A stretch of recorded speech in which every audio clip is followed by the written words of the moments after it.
Finding those levels, too. Look at that four-punch combination. It's a masterclass right now from Shakur Stevenson. That's what you're seeing. A masterclass. And Shakur meeting them with straight left hand. Oh, there's a knockdown scored with the left hand.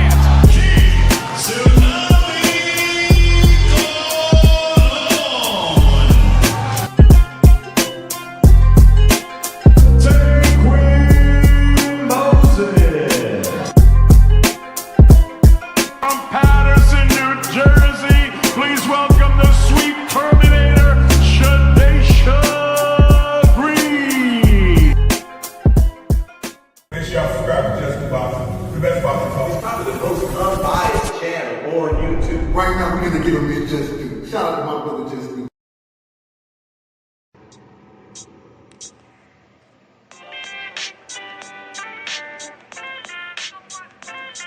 Yo, you know the deal. We back again. We never slacking. Word 'em up. Ladies and guys, whether if you drunk or you high, it's time to pay respects to the illest man alive. If you think you got a point, he'll shrink you down to size. And from there it's downhill like a slinky or a slide. Open your eyes, got a deep connection with the rise, so you might see them jump in whenever they go live. Peep it, this channel blowing up now, it's not a secret. With tons of exclusive interviews to listen to. Them other channels I hate, but yo, they missing clues. They start narratives, sip the goose and twist the truth. It don't take a rocket scientist to get the proof. Just click the live at 4 p.m. Eastern time. But when you chime in, make sure you keep it kind. But if cowards want to debate, then it's feasting time. My man Just Do shine busy all the time. Grind 24/7, 365. Videos he might have 365. My rhyme sick, they make you do a 365. You get a rich if you think you fit to survive. It's Just Do boxing, time to click the live. Ain't no beginners, if you soft, you ain't down to ride. I crush you, respect too, it's Just Do. He got the illest boxing show on the internet. The boy been a threat and he ain't even had dinner yet.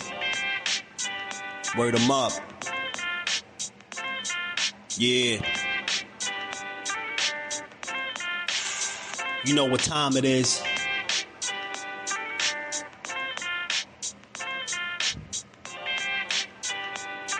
$4 p.m. Eastern. Click the link. Bring the truth or tell on your ass what you doing or what you're not doing every single time. You can lie, you can bullshit and all that, but when that bell ring, if you ain't put that work in, it's gonna show, bro. It's gonna show. Not to mention y'all in a sport that can cost you your life. Literally, you can die in this shit. So if that's the case, man, if you gonna do this, don't bullshit with it. If you don't really want it, say to yourself, keep it real with yourself. I really don't want this shit. I can't put the work in that it requires. Walk away. Ain't nobody mad at you. Go out there, you're young enough, you go get educated, get a skill, do something, man. But don't play with this, man. You can get killed in this shit, man. What's good? Salute to the fam. We back on this good, beautiful Wednesday. We back to build and get boxing is just do how only we know how to do, man. How y'all feeling, man? We missed yesterday, so we gonna make up for it today. We got a lot to talk about, man. Some news that just broke right before we went live, man. We gonna talk about all of it. It's a lot going on. It always is, man. Beautiful weekend of boxing this past weekend, We got to see the return of we got to see the debut of the amazing Keyshawn, right? At 140. He went on to do his thing. Obviously Shakur beat down Teo. But we're going to talk about it because, the WBC is at it again, man. And why I say they at it again, because they just stripped my boy. Stripped him. They said, hey, give it here. They said, give it here. Get that belt. You ain't pay like you wait, Core. They said, you're not going to be holding titles simultaneously, huh? We need that little You know what I mean? We need that little Frank Martin was talking about, huh? You know, I just seen this right before we got up here. Everybody sending it to me. You know, and we gonna talk about it, man. You know. And we look. Man.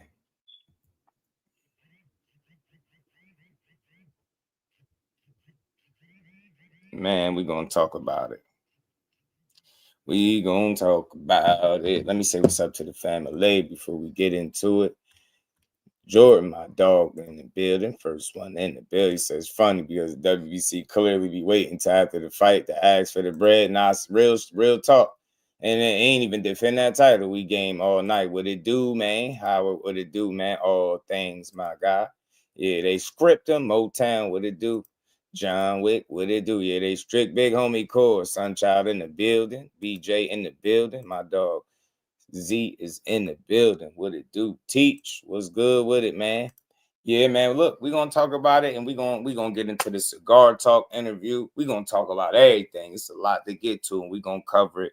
We're gonna break it down bar by bar. Y'all know how we do. So look, this is the news that just broke. This is what I seen too. You know, right before I hit the live button. I'm saying at the WBC, they said, "Hey, give me that belt, man. Damn, it's a couple days. Damn, we on Wednesday. He just took TO shit. Y'all already snatching belts, huh? Disrespectful. You know what I mean?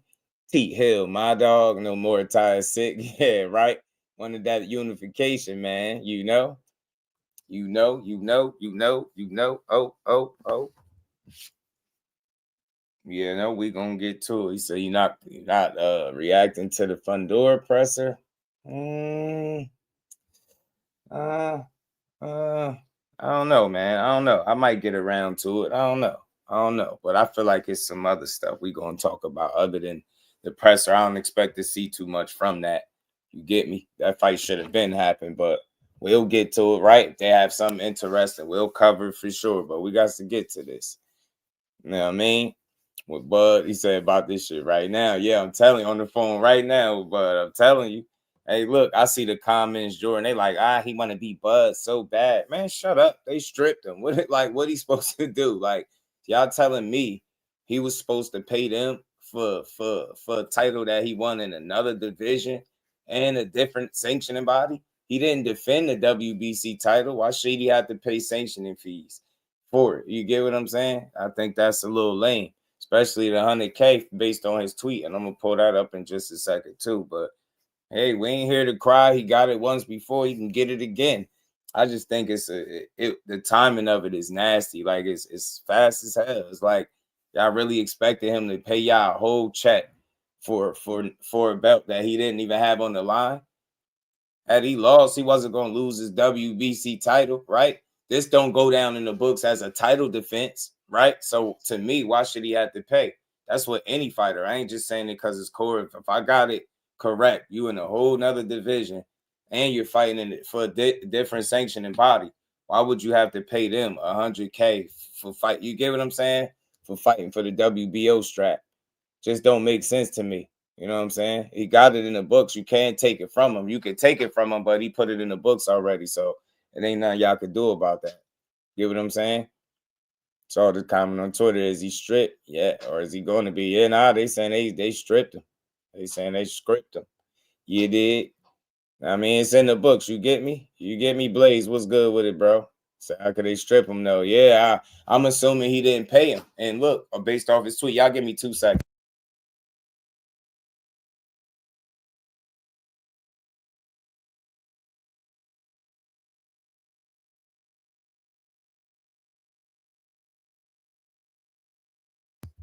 Yeah, Hannibal, what's good with it? So I'm Paul, what's good, fam? Y'all hit the like button, sub to the channel, support the bill. We're gonna get into all of this. I don't got all the answers. It's early, it's fresh, but I'm assuming, you know what I'm saying? He did tweet this.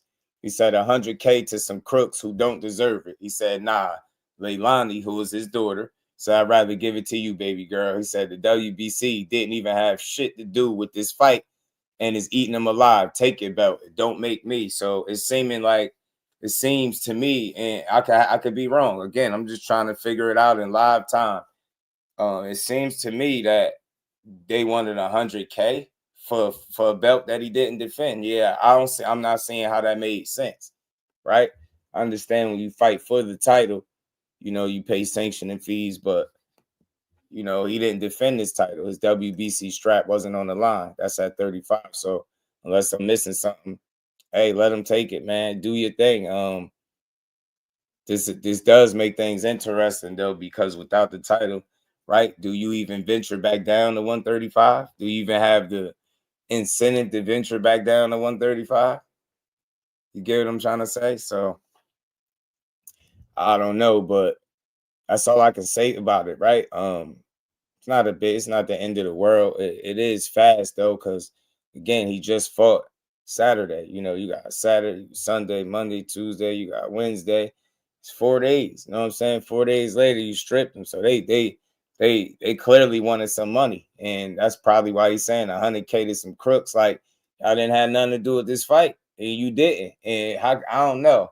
Maybe I got it wrong. I wish somebody could explain to me, but I just don't know how they seen it fit to out the blue. Hey man, it's 100K. Like, this is what I mean about these belts and these sanctioning fees, bro. Like, they get ridiculous with this stuff, bro. Like, it's getting to the point where it's starting to seem like it's not even worth it. And then you wonder why fighters are talking about the hell with the belts. You get what I'm saying? So that shit just crazy, man. You know what I'm saying? They want 100K for a fight that had nothing to do with them. That's what, right? Do I got it wrong, Sunshine? Am I tripping?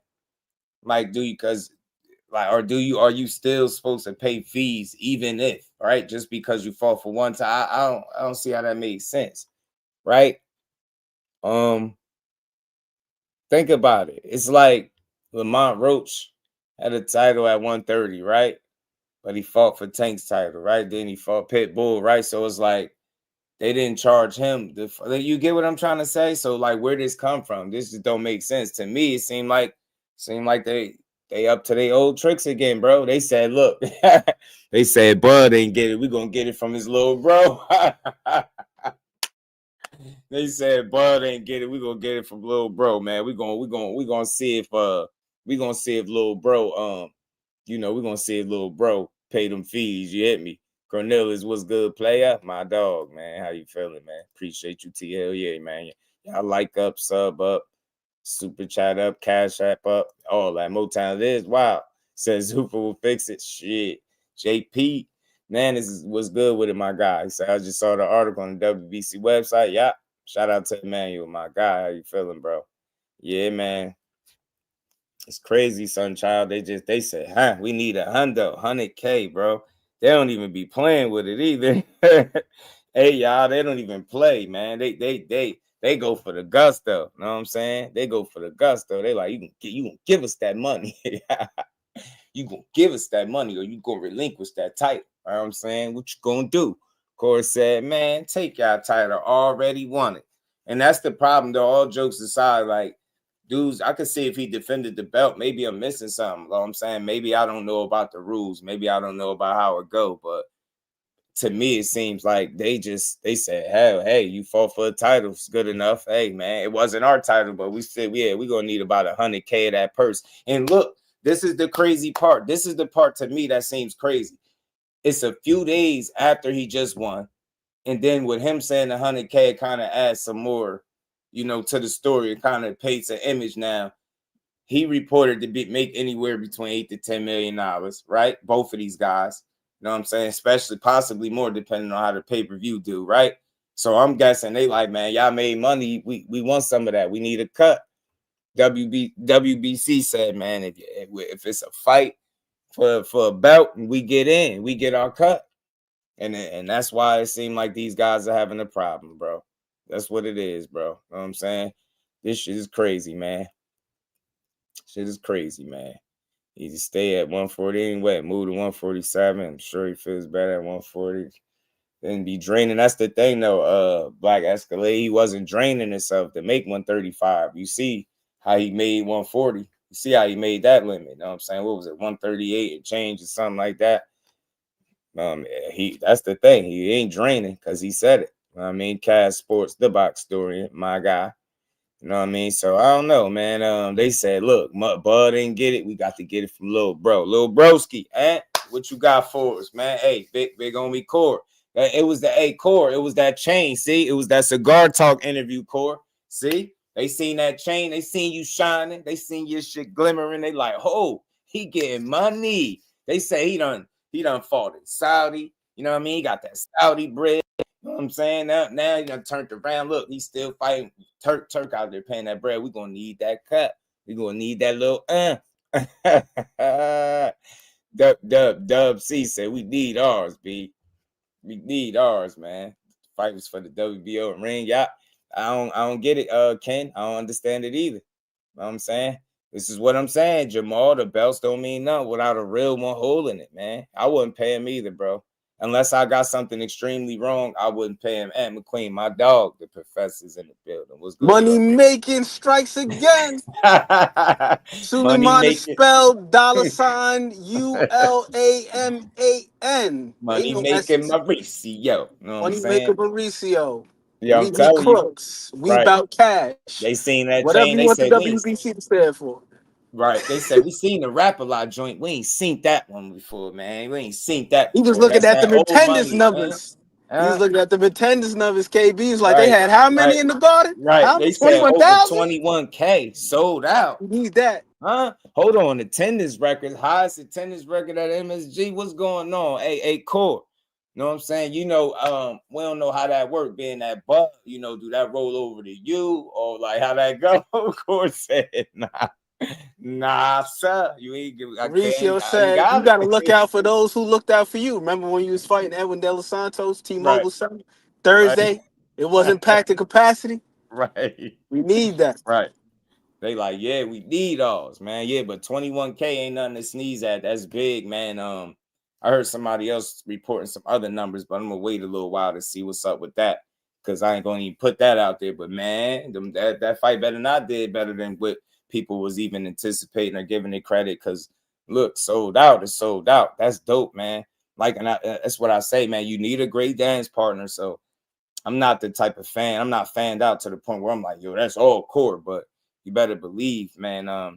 He got a track record already, being able to draw a crowd, where it's been, clearly documented. Tio, not so much. But at the same time, like I said, when you give somebody a dance partner, then things get interesting. So I think it was a great dance partner for each guy, and there was some intrigue there. I think it goes to show you, man, when certain fights are made, I think fights that people can get behind, they're gonna support it, whether that's actually buying a pay-per-view or physically being there. And I think it's also it also tells you a bigger story about Shakur. And I think that narrative about him not selling, just one alone, first pay-per-view alone, you gotta back up off that now. I know they're gonna wait for the numbers to wait to hear what those pay-per-view the buys was, but hell with that, man. Bring a 21K out and your first joint, first pay-per-view is real. That's dope, man. You know what I mean? You can't ask for nothing better than that. You get what I'm saying? That's success. No matter what the pay-per-view buys look like, that's success, period. You're right. They did the damn thing. $69.99. I paid mine happily. And I'm glad to see that people showed up like that. I was supposed to be one of them 21K in attendance, but it's all good. I know this is going to be the first of many, man. I think he on his way. I think his era could officially start, you know what I mean, with fights like this. So it's all up to him and what move he going to make next. So with them stripping him, I'm with Core in this one. I was with Bud Crawford. Look, I'm all for fighters getting paid and that money going to help these guys, but we hear too many stories, we see too many things. You had the young lady Claire Burt, breaking it down, and she basically alluded to how the numbers ain't you know what I mean, ain't the numbers ain't adding up. The math ain't mathing is what she said. So look, I'm not in favor of nobody getting over in no scenario situation. I don't know if that's core, but again, let's follow this. Unless I have something wrong, why would he owe them 100K for fighting for Teofimo's WBO? And then, the Ring magazine, like, I don't see how that makes sense. And again, it makes me ask the question, like, why is it always the WBC? Like, and why wouldn't he have to pay every sanctioning body? You get what I'm saying? Now I start and I get it. You don't got the other titles, you do hold, but you didn't defend that title. So I don't get it. Oh, Like, I indeed. thought you only paid when you fighting for And this that most title and recent defending. fight was already this summer, so it's not like he could have like a mandatory situation.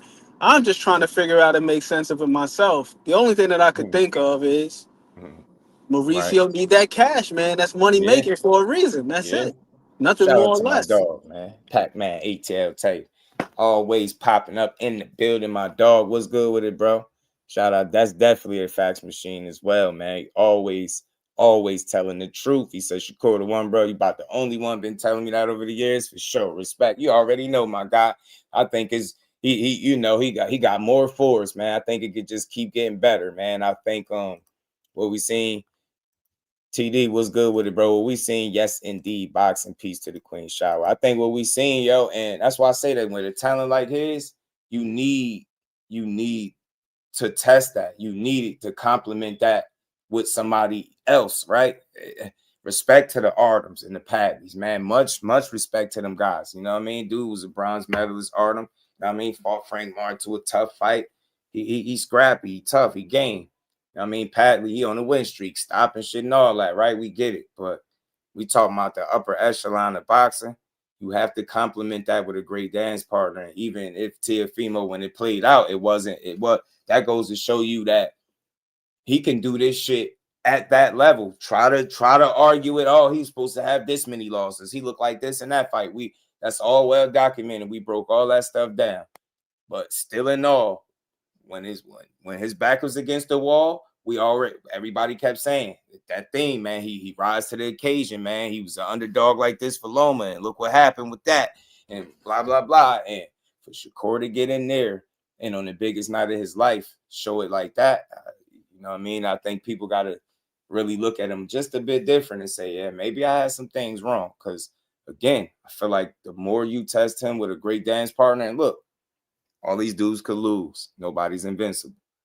You know what I mean? I think everybody can take a L, but I think you'll just continue to see the best of him when faced with a challenge, right? It's a way he gets up for things, right? Like he gonna get up for it, whether it's an electrician in Padley or it's the octopus, 1,500 punches a fight, Williams Zepeda, or if it's Teofimo Lopez the takeover, right? He gonna prepare. But I think it's something in him, that competitor in him, it lights a fire when it's somebody that's deemed in or around his level, and somebody that people say, yo, I think this guy could be the one to beat him. That's why I heard a lot of that. If anybody could be the one, it'd be Tio. I heard people not picking, they was on the fence. I heard people saying draw. You know what I mean? It was some flip-flopping, and I understand it, but to go out there like that and show it when the stage was his brightest, man, that's how you do it, man. That's how you do it. Tay, what's good with it, bro?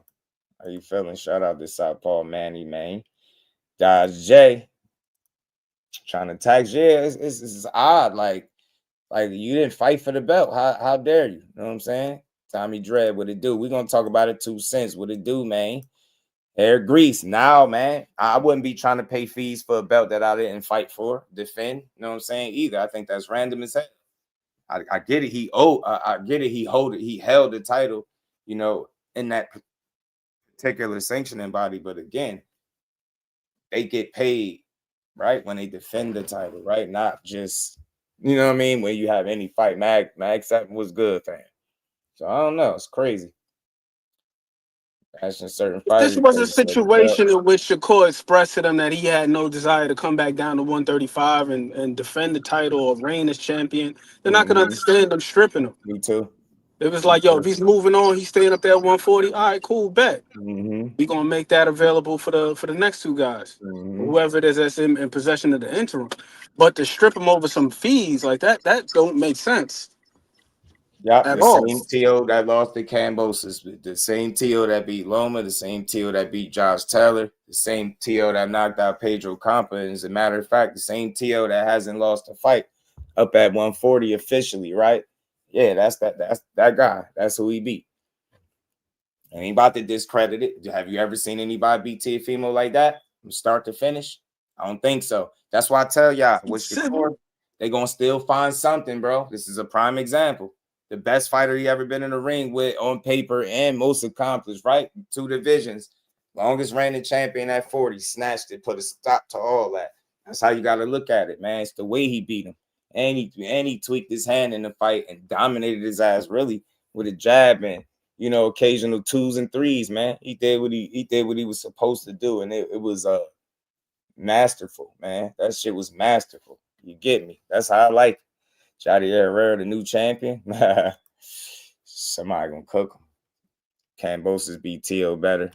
Yeah, okay. I mean, look, it's all opinions, but have at it. I think you'll be one of the few people. Cambosis got a split decision, man. We get right. He got straight up cooked. He got dominated. Right. Cambosis got dropped, and then he got all over the place. Mm-hmm. He got his issue too. He just did enough to get a split decision. Samuel, there was absolutely nothing that Teofimo could do on Saturday night versus Shakur Stevenson. Yeah. That man was the landlord, bro. He was cutting off. He was cutting off the water, cutting off the heat, cutting off the electricity. Did everything but a victim, man. He did it. What Russ Abner say? I got something for y'all. Y'all know I'm the clip king. We gonna talk about it, but we gonna get into that cigar talk. And it's a lot to get into. We gonna get into all of it, man. We missed yesterday, and we making up for it. Smash the like button, sub to the channel, support the build. I see you, but it's stating all of the obvious is not really a conversation. The conversation is how he got dominated. Period. You know what I'm saying? Wasn't he coming off one of his best performances with Arnold Barboza, who he dominated, right? Put belt to his ass, right? They were saying he had the best performance on the night, right? On that particular card. So that's what he fought. He fought Tio, the undefeated Tio at 140, right? We seen the shaky fights, but he was coming off one of the best, cleaner performances of his career. He dominated Barboza. So, I mean, the thing about boxing is it's all about that night. You could have looked shaky in your last 3 outings and then come out and look spectacular. You know what I'm saying? So it's all about that night. And on that night, Shakur was just on a different level, should I say? I don't even want to say levels. He was on a different level. He was in his bag from start to finish, man. Caught his timing very early and he cooked to you.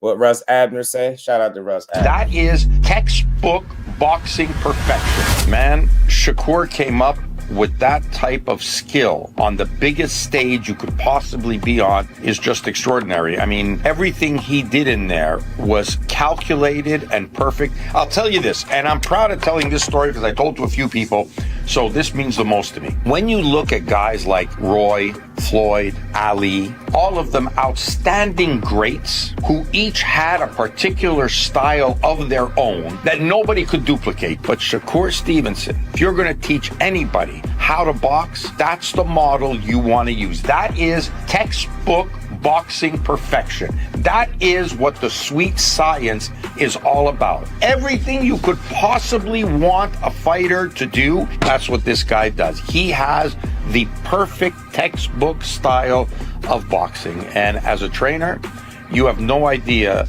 the admiration I have for somebody who can pull that off and then not get hit by a world champion who's knocking guys out, do what he did. Shakur was just simply phenomenal on that night. To me, in my time in boxing, my 47, 48 years in this game now, that's one of the most dominant and impressive performances I've ever seen, without a doubt.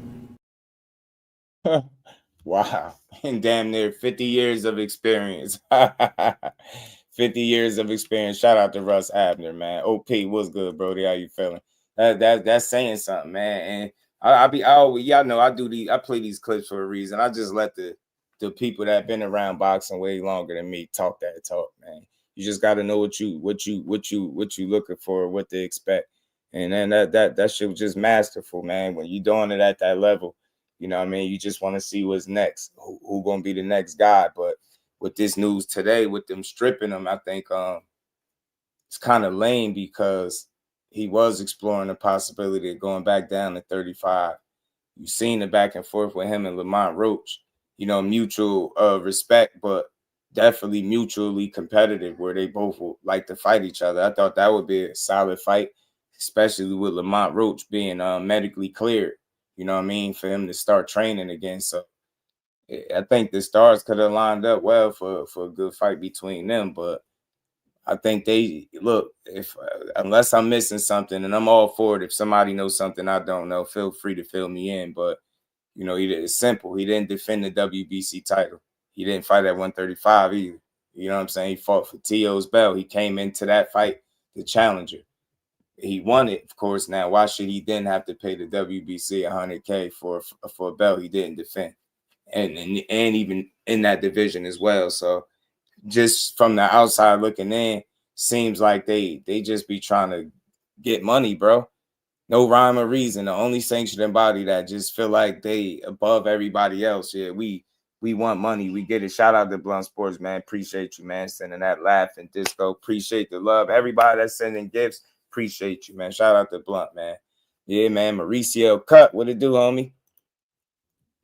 Was good. What he said to the WBC stripped Super saying they stripped him, Cut. They got him up out of it. They got it up out of there. And from it, like I said, from his tweet, said $100K to some crooks who don't deserve it. Say he'd rather give it to his baby girl. And he like, they ain't have nothing to do with this fight and it's eating him alive. He's like, y'all belt don't make me. My thing is, take the belt if you're gonna try to make me pay $100K. Now I can see if I fought for the belt. All things right. If I'm down there at 35 and I'm defending my WBC strap, by all means, man. Yeah, the sanctioning fees you got to pay them. But damn, not when you don't fight for the belt. Like y'all just digging it. Y'all just at this point, yeah, I'm feeling like dude felt that Malcolm X, man, get your hand out my pocket, man. That's how Corey feeling, man. Get your hand out my pocket, man. Mauricio Chada, he's not so fast, Mauricio. Not so fast, man. You know what I'm saying? Not so fast. So I don't know.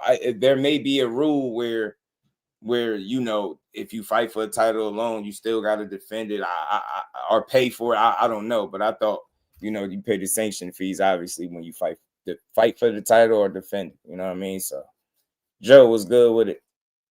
So that's what I'm thinking. He ain't paid them sanctioning fees. Get your hand in my pocket, man. He said, not so fast, Mauricio. You ain't getting that. It's crazy, man.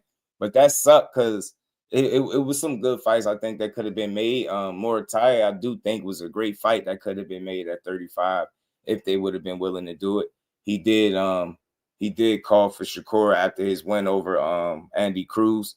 You know, then you got him and Lamont Roach going back and forth, being willing to get in there. I just hate the fact that they did that. They kind of was too quick on that, man. Should have took you know what I mean? It's just 4 days ago. He just won the belt. Been 4 days, I think, since he won the title up there, man. Y'all ain't have to strip him that quick. I don't think so. That's even better. That's great, man, because he kind of big anyway, Shower. He probably be more dangerous at 140 low key. So I just want to see it. As far as that fight, the fight was the fight. He did what he did there, but you know, on to the next.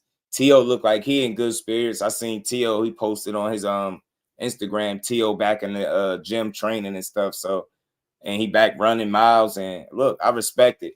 You took a loss, get back in there, bro. You know what I'm saying? Don't let the loss define you. It's only lost twice officially. Get back at it. You know what I mean? You at 140. He did speak about going to 47. So maybe that's a landing spot for him. But Damon was good. They stripped him fast as hell, man. Definitely got the frame for it, man. Man, they snapped. They said, man, get it to me.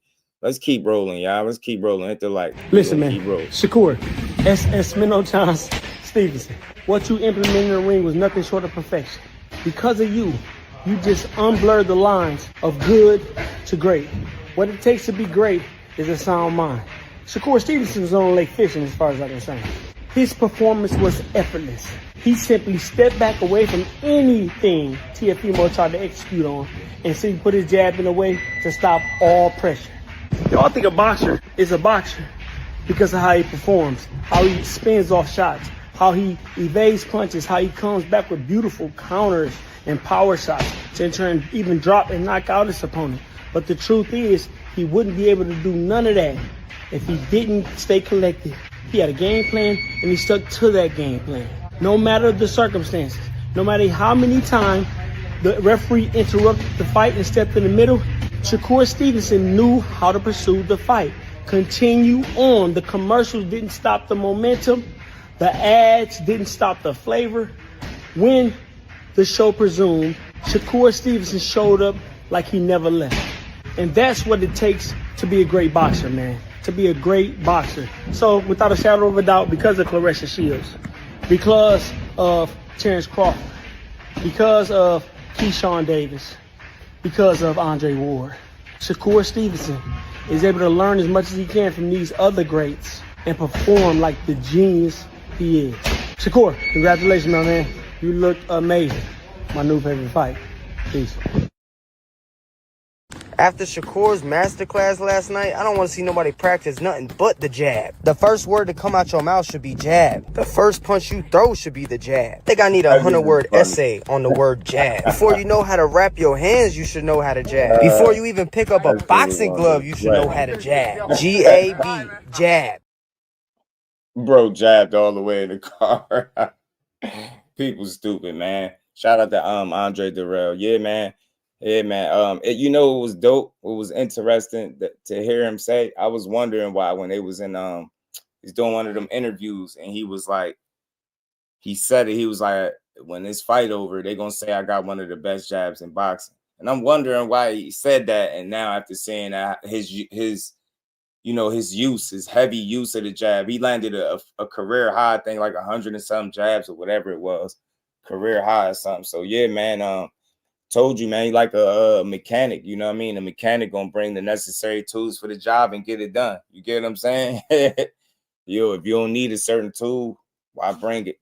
I mean, I think that's his approach. I think that's how he stays smart, efficient, and sharp by doing what needs to be done rather than just doing shit just to do it, right? And I said that's one of his strongest traits. You know what I mean? Maybe people don't measure that the same way I do, but not being wasteful, right? Not being wasteful from your movements to your punch selection, to your output. Very efficient and intentional, right? Everything he does in the ring, I believe, is with a sound purpose, right? Like he knows what he's doing and why he's doing it. And you get what I'm saying? It makes him step ahead of the game because you see how he had Teo by like a step and a half. He just couldn't catch up to him. And he was supposed to be the faster, more athletic guy. It's crazy, right? Crazy how that played. We just gonna keep rolling, man. We're gonna keep cooking, man. It's a lot of little clips and different things to get into, man. Here was Rayo after his fight over this past weekend. To take on Shakur? Yeah, I've been watching Shakur since I was young, and you know, I couldn't compete in the national tournaments when I was young because my parents didn't have money to take me, you know, and he was always the top amateur. But I know I have a couple losses. I know Shakur is this and that, but like I said, boxing is all about styles. Edwin De Los Santos gave him a good fight, but Edwin De Los Santos, he shot twice and then he would give up a reset. You can't do that with Shakur Stevenson. Cepeda gave him a great fight, but he was just kind of all here. You know, I think I got all the abilities and we would make, you know, it takes two to tango. Yeah. And I think me and him would be a great fight later down the line. But yeah, hopefully.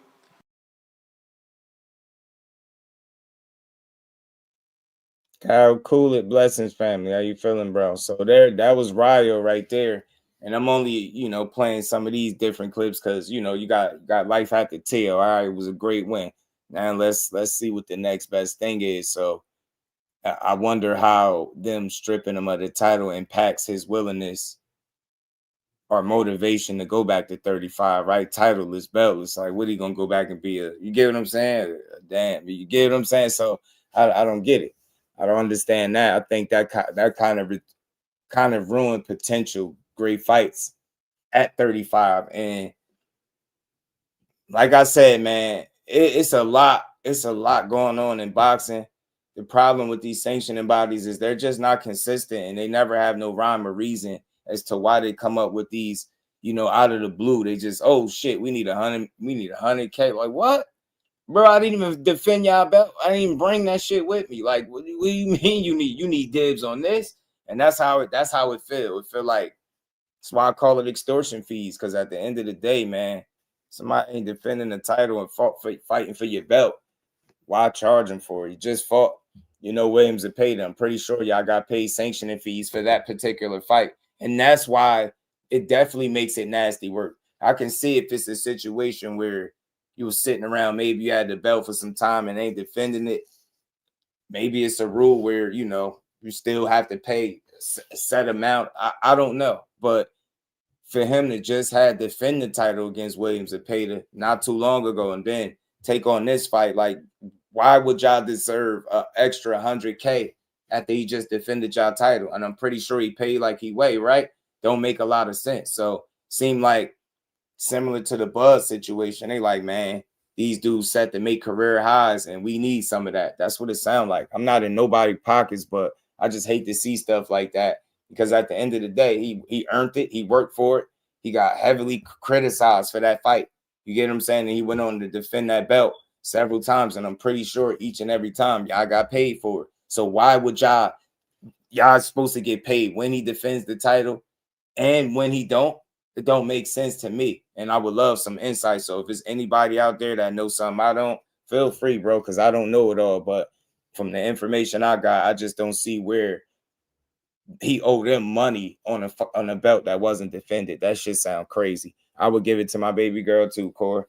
No funny shit. Like, if you owe it, that's different. Pay them, you know what I mean? Be the champion that you are, and it is what it is. But 4 days later, y'all deserve $100K for him snatching somebody WBO title and getting a Ring Magazine belt with it. I don't see how that made sense to me. It's kind of silly, man. So it is what it is, but I don't know what is willing. I would love to talk. Maybe I can reach back out because was supposed to do a part 2. So I would love to know, like, what's his thoughts on going back down to 35 without a title. It's a lot of people that said he looked good at 40. He looked filled out pretty good. Maybe he should stay put. CJ was good with it. Blue Hustle, man, what it do, Blue? You know what I mean? So I don't know. I just feel like you got options, and whatever the next best option is, go with it. You know what I mean? Go with it. You know what I'm saying? Go get it. So, look, I'm not against no fights. I think Raymond Mortai would be a great fight, whether it's 35 or 40. I think Lamont Roach is a great fight if that could ever happen. O'Shaquie Foster was talking. He's still talking about Core. I'm not against that fight, even though I think it's less likely to happen because he went back down to 30. So I think he kind of, whatever with that. But I'm with all these fights. I just want to see the next best fight for him. He entertained the Conor Benn stuff. I got a little clip from Conor Benn that I'm about to play in a second, man. So it's a lot going on. I just don't know what the next move going to be. Maybe he don't know yet. But if I'm him, especially after getting stripped, I really carefully, with a watchful eye, I examine the landscape at 140 pounds and look at what could be a meaningful fight for me, because it seems like that's what Shakur on. So you do got a guy in Dalton Smith, the new 140 champion. I know you said something about fighting in the UK. That could be a reason to do it if you're not able to get a Conor Benn type fight, right? You know what I mean? Which I got my reservations on if that's going to actually happen, but we don't know. So I just want to see the next best fight. That's all, whatever that is. 140 is deep with talent. It's a lot of people that talk about Gary Antoine Russell. Look, I ain't against no fights. He in his weight class. So you can fight Teo, you can fight anybody at 140. That's how I look at it. You know what I mean? Now it's up to him what he want to do. If he want to chase more titles or more fights at 40, remains to be seen. But I think at least if you Shakur, you keep all options open. Keep all options open. You see how quick they was to take their belt. So now you going back down to 35, you won't even be a defending champion, right? It wouldn't even be a unification. That's weak as hell. The more I think about it, that's lame as hell. Because you got the Mortais of the world. Mortai was just calling you out after his last win too. So you got options because people know you good, you talented. People want to fight you. You get what I'm saying? But I don't know how I feel about going back down to a weight class after y'all just stripped me. You know what I'm saying? Now what I got to do, fight to get my title back? Like, that suck, man. WBC, they probably try to get pay their shot. Right. You probably right, TD. I just don't know why you would, and I don't know, maybe somebody can fill me in, man. Anybody out there, because I'm all about learning, man. I'm a student of this game. I don't know everything. So tell me if I'm missing something. Is that how it go with sanctioning fees, even when you don't defend the title? right? You get 100K is crazy, like I don't know. And then it's 4 days. I ain't waste no time. I said, man, give me that damn belt. Ty, what it do, man? Visit Core versus Frank. I love that one, Cal. I love that fight too. Man, I love that fight. So that's a great fight. It's a great fight. Frank looked really good at 140, Cal. I think both of them fighting for their first time at 140 look really good. That's a damn good fight. I just hope you can get something that makes sense, right? It don't gotta be. You get me? It just makes sense. Frank coming off, you know, a great knockout, but damn, he got another fight coming up already, though, don't he? Don't Frank got a fight lined up? But nah, hell yeah, that's a great fight. Cal, they didn't do it at 35. Be even better, man. Frank looked healthier, even better at 140, right? Like Dalton in the UK. I don't know. He could have. Shout out to my dog. Brief was good with it. KO was good with it. My guy, how you feeling? Was good with it, man. So yeah, man, that's yeah, this guy's he gotta be like a kid. You still talk about power. This dude, man, it's called boxing, bro. You keep talking about power, bro. Didn't Teo have all his power? What is power when you can't land that shit, man? You know what I'm saying? I told y'all to keep saying a pure boxer don't got power is foolish. Did Teo fight like he ain't have no power, or did he respect that shit? He paid every time he crossed that line. Jab in his face, jab in his face, jab in his face, all the way to his eye cut. Boxing ain't about power, man. That's why, you know, even with some of them fighters, man, you're gonna see a lot of guys lose because they don't get it, bro. They really don't get it. There's so much more going on than power. Yeah, Frank and Albright, yeah, that's what I thought. Yeah. Trying to get involved. Yeah, I don't understand that. Kyle, where they get it from? Unity was good, fam. 12 threes. My dog was good, fam. Just hit him, bro. Just hit him. Just hit him. That's a good fight, man. That's a good fight. So I don't know. I definitely think with not having a title at 35 kind of dampens you wanting to go there, because now it can't even be a unification if you wanted it. I just think that was whack. You get me? And I understand, like, look, fees got to be paid. But to me, this is back-to-back situations where it seemed like they don't have no rhyme or reason as to why they would be. You get what I'm saying? With Bud, it's like he's saying y'all asking for more money than everybody else. This situation, y'all come left field like, man, we need a cut, man. We heard you made about, you know, anywhere from 8 to 10. We need some. WBC, Mauricio said, man, my hand itching, man. Mauricio said his hand itching, man. He called Cora up like, man, yeah, you know, yeah, about that belt, about that WBC title. You know what I'm saying? Y'all should have just better off having a fight lined up at 35, some type of unification where you could really get paid instead of trying to extort these fighters. I think, man, is getting smart, man. I think they getting smarter, bro. And I don't think guys is just too willingly, you know, happy-go-lucky to give up money without no real understanding as to why they owe it. And like I said, if I ain't fighting for your title, you don't hit me talking about I owe you 100K or I did to keep your belt. That shit crazy. Yo, boxing, I get it. It's been this way for a while, but y'all know boxing needs some changes. I'm not gonna lie to you. It's crazy that you will kill yourself, right? Nah, yeah, man. Nah, for sure. That's why I'm glad you in here, man. I don't know what side you on, KO. Come to the because you might be on the vertical side. Come to the horizontal side. I'm gonna drop the link right in there. Or it's already posted in my community, either or, but I'm gonna still drop it in there for you for sure. Man, you know, I always want some insight. Maybe I might be missing something, man. So KO gonna come up here and help me get some straightening. That's what I love, man, about this. I'm a student of the game, so maybe I'm missing something. You know what I mean? Shout out to 12 threes. I see you, man, sending that gift. Shout out to everybody sending gifts. You know what I mean? Supporting the channel. I appreciate you all. Yeah.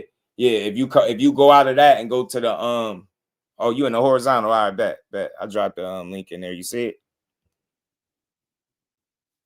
Got you, my guy. So, you know, ain't a big deal. And look, maybe low key, maybe without the belt, maybe he like, you know what? Maybe he do explore more opportunities at 40, as people saying ain't nothing there at 35. It's still some fights there that could be made, but I feel like people feel like it's more dangerous fights at 40. So I'm with it. I want to see how great he can be. He looked phenomenal against Teofimo.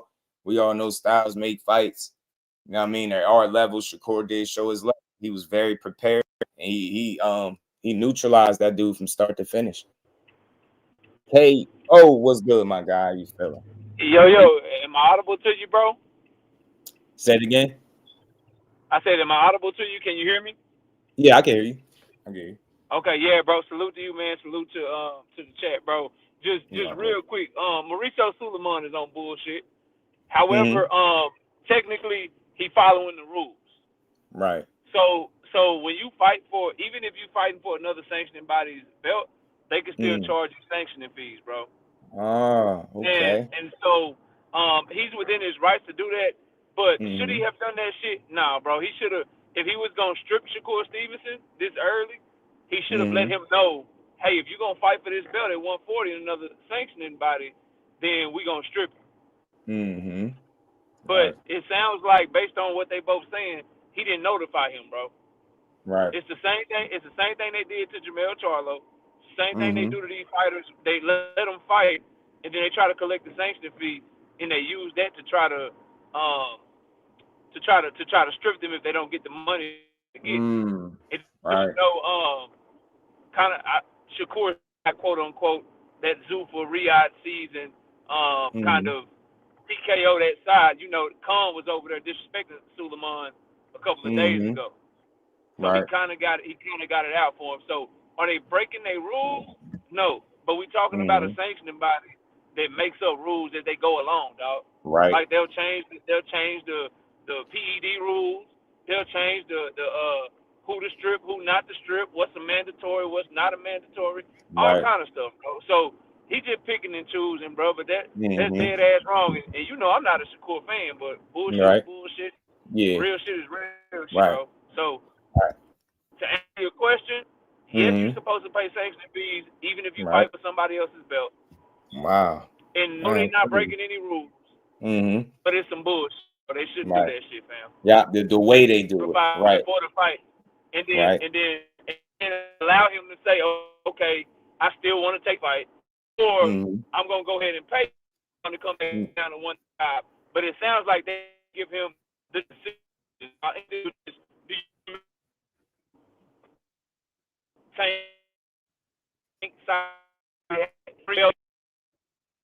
After he beat Barrios. Remember, he had the 30 belt, the 35 belt, and the 40 belt? Right. The WBA allowed him to pick which one he wanted to keep. Right. They said, hey, they sent him a letter first. Like, yo, we trying to do this XYZ. We need to know which belt, what class you want to campaign at.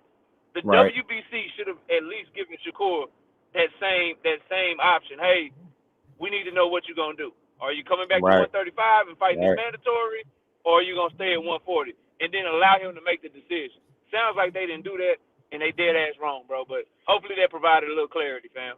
Right. Nah, I did. You answered my question perfectly. I appreciate you, man. I'm always open to, because that was the question. That's what I was missing. Are they still able to do it even though you're not fighting in that specific sanctioning body? So you say, yeah, they still are. So now I ain't break no rules. But like I was thinking, the way they going about it just seemed crazy. It's like you wait till he fight, and it's like, hey, man, you know, about that belt. Yeah, and you know how them sanctioning bodies are, bro. You know how Mauricio Suleiman is. First of all, he trying to look out for the Mexicans anyway. That's number one. Number two, he know Terrence Crawford and Shakur Stevenson homeboy, and Terrence Crawford just shitted on him too. So it's a lot of petty shit going on with this one, bro. It really is. Right. I want to back to it. I want to time, but Bet. Appreciate you, bro. I hit that like button, man. We going he just said something else too. What'd he say? And I just paid these dudes after my last fight. What the hell I'm giving y'all $100K right now for? Like, because y'all got beef with Bud. So y'all come back. That's what he said. Because that's another thing. That's why I thought it was so crazy. Because I'm like, damn, it ain't like he ain't just defend y'all belt. He just defended the belt, and I'm pretty sure he paid for it. And by this tweet, he's saying he did. And it's like, damn, y'all wait till he fight again. Y'all like, yeah, we gonna need 100K. Shit, y'all, Mauricio, man, you ain't moving right, bro. You ain't moving right. He ain't thinking long term. He like, nah, we gonna need that. We heard what you was reported to make. We gonna need a cut. We need a little bit. Damn, that's crazy, man. It is crazy, but it's always a silver lining. Like I said, maybe it forces him to not even so much forces. Maybe it encourages and influences him to explore further options down there at 140. You know what I'm saying? Or up here, up at 140. So we're gonna see. But let's shout out to KO. I appreciate you coming up adding that clarity. So he did, y'all. That was my question, and my guy answered it.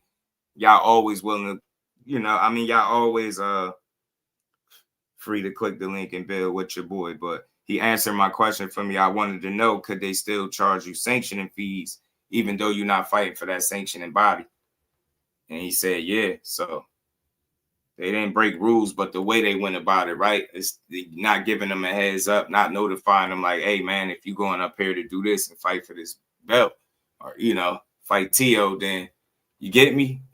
This is what it's going to be, and at least giving them the option, the opportunity to say, you know what, nah, here you go. But to wait until he has a big fight after he just fought and defended the title against Zepeda, right? And you go get an additional 100K for, in a whole nother weight class. I just think that was crazy. You know what I mean? So again, they probably within their rules, but again, they make up their rules as they go along. So that shit gonna always go in their favor anyway. So ultimately, they end up getting their belt back. You know what I mean? So it is what it is, man. For the WBO fight, we say shit had to be discussed. That's what I'm thinking though, because the way it sounds like, based on what he's saying, it sounds like that's not what they chose to do, right? Like they didn't go about it that way. You get what I'm saying? Like, damn, paying y'all again. Like, and that's why, to me, that's what makes it so crazy. I can see if it been a while, and I was saying that I could see if it been a while before he since he fought or defended, for the belt, right? I could see if it's been a while since then I could understand, like, okay, it been a minute since he's either fought or defended the belt. Now he's fighting his opportunity, so they're gonna try to sting him for some sanction fees. I could understand that more so than you trying to get more money after he just fought and defended. You get what I'm saying? Like, nah, I paid you when I fought for y'all title, man. I defended that shit. Y'all got paid. Now I'm fighting for a WBO title, and I get the Ring magazine after beating this dude, and it's like, y'all need more money. It's like, yeah, it is a little crazy.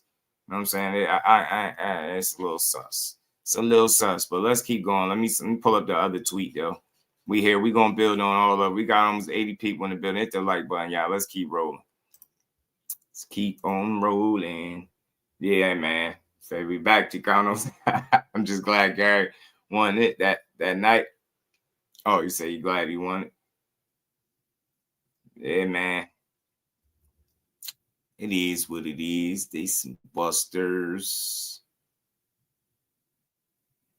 See, man, Bud and Shakur beating up all the last fighters. ABZ, I'm telling you, he's the core said, man, y'all mad at Buzz, so y'all gonna take it out on me, huh? Y'all got beef with Buzz, so y'all trying to. I told you, they said, man, hey, man, I don't know how I roll over, big bro to little bro. I mean, do it roll over? Like, do you owe us a couple of dollars or what, man? Youngin owe us a couple of dollars. Hold on, let me pull it up, man. Let me pull it up. Yeah, man, it is what it is, though. Like I said, it's good thing the belts don't have to make the fighters. You know what I'm saying? At the end of the day, fighters make the belt. I say that. Yeah. Yeah, that's what KO was just saying. Teach. He was saying it sounds like they didn't give him no heads up or nothing. Like, you get me? Probably waited till he fought for the title and then tried to get the money after the fact instead of going about it the other way where you at least give a guy a heads up, anything like that. And it don't seem like they did. See, this was his most recent tweet. He said, and I just paid these dudes after my last fight. He said, what the hell I'm giving y'all 100K right now for? because y'all got beef with Buzz, so y'all come at me for it. That's what he say. Like, bro. But the court like, nah, man, I ain't paying it. I ain't got it, man. You know what I'm saying? The court said, get your hand out my pocket. You know what I'm saying? I ain't getting it to you, man. Yeah, man. Boxing is crazy. That's why I wish that rules were like better. I wish the rules that were in place were more solid. You get them and far more consistent. Then you wouldn't have issues like this. And like I said, it don't look good for you to come out of left field and be like, yeah, we need 100K. And he just fought for y'all belt. I can't stress that enough. That's weird. Said, shout out to my homie Reef too. Said Chris Mannix said the WBC handed out intern belts so Canelo didn't have to defend against David Benavidez. But yeah, stripped Shakur Stevenson 7 months after he defended it against the #1 contender. Explain that. Facts, bro. That's a fact, man. Shout out to Reef. That's a fact, man. I know I ain't trying to make it a big deal, but y'all bogus. Y'all asses be just money hungry, bro. Y'all be really out here trying to extort. That's why I call them extortion fees. Y'all call them sanctioning fees. Yeah, that's a nice way to dress it up. Extortion fees, bro. I'm tired of that. And don't hit me with the, it's for the fighters. And don't hit me with that shit. I see too many fighters that be messed up, man. Nah. What about them? It don't go for them. How many stories? These dudes be in all types of homes, not getting no money. What was it? The dude that suffered, I think, some type of brain damage against Chris Eubank them years back. Nick Blackwell. You got him. What's the other guy? The Pritchard Colognes. So the money reached to them. It don't extend to them. Getting no help. I'm tired of hearing y'all. That's a good way to dress it up. Yeah, we're gonna call it sanctioning fees. It's really extortion fees. Y'all asses on, man. Out here, he just fought. And the #1 contender at that. He just fought. Defended the belt, paid you, and then you like, yeah, we're going to need a little cut from that too. Y'all crazy, man. Y'all got to do better, man. Got to do better in boxing, man. We need better rules, bro. Better rules, bro. I just hope we get great fights out of this, though, at the end of the day. You get me? I hope this leads to some good fights. Man, they bogus, man. Dude say, yeah, we going to need that. We going to need it.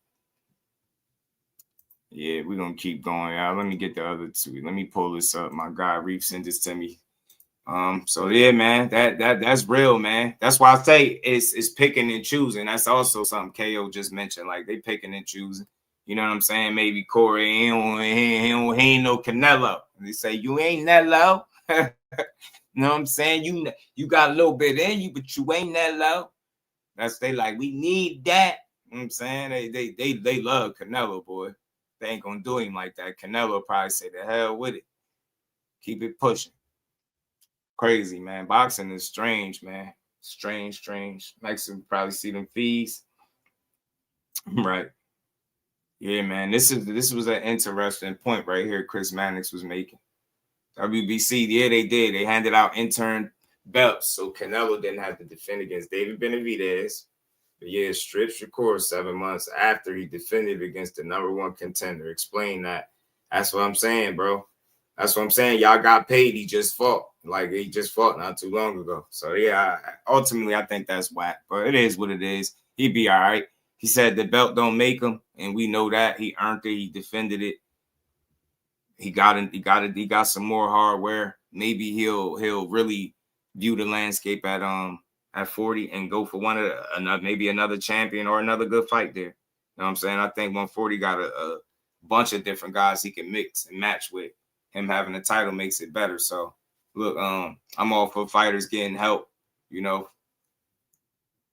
off sanctioning fees being paid and things like that. But like I said before, when we was talking about this, when it was pertaining to Bud, you had the female break down all of the numbers, and she broke down the numbers, and she, you know, all the numbers and all the money that Mauricio Suleiman's fund made from the year it started till now. And basically she came to the conclusion that the math is not math. And if you taking such amounts, 250K here, 100K here, like, just think about something, y'all. Wasn't it 250K for Bud? And he's essentially supposed to be making 40 to 50 million. It was 250K. And they say core between 8 and 10 or more, depending on pay-per-view. And you want 100K. Like, it don't seem crazy, right? It just seemed like you be trying to double dip your hand in these guys' pockets, and fortunately, it just landed on Shakur. So again, just use this shit as fuel to go keep being great. Hell with the belt. You had it. You held it down. Look at the landscape at 40. There's plenty of talent there. There's plenty of guys to fight. You know what I'm saying?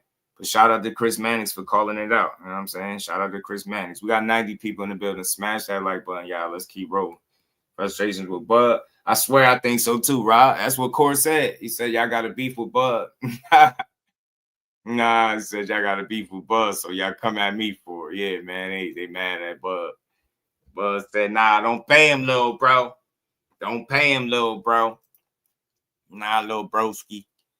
Oh my God, TD said, I knew he said something, man. Shout out to my dog. Said that's why 100K is slick. He said he tried to hit him with the 1% line. Yeah, absolutely, man. Just like, give me 1%. Right. It make it sound like nothing, don't it, TD, when they just say that? It's just 1%. Yeah, then you'd be like, but what does that 1% entails, though? 1% of how much, Mauricio, you getting? I said it before, and I'll say it again.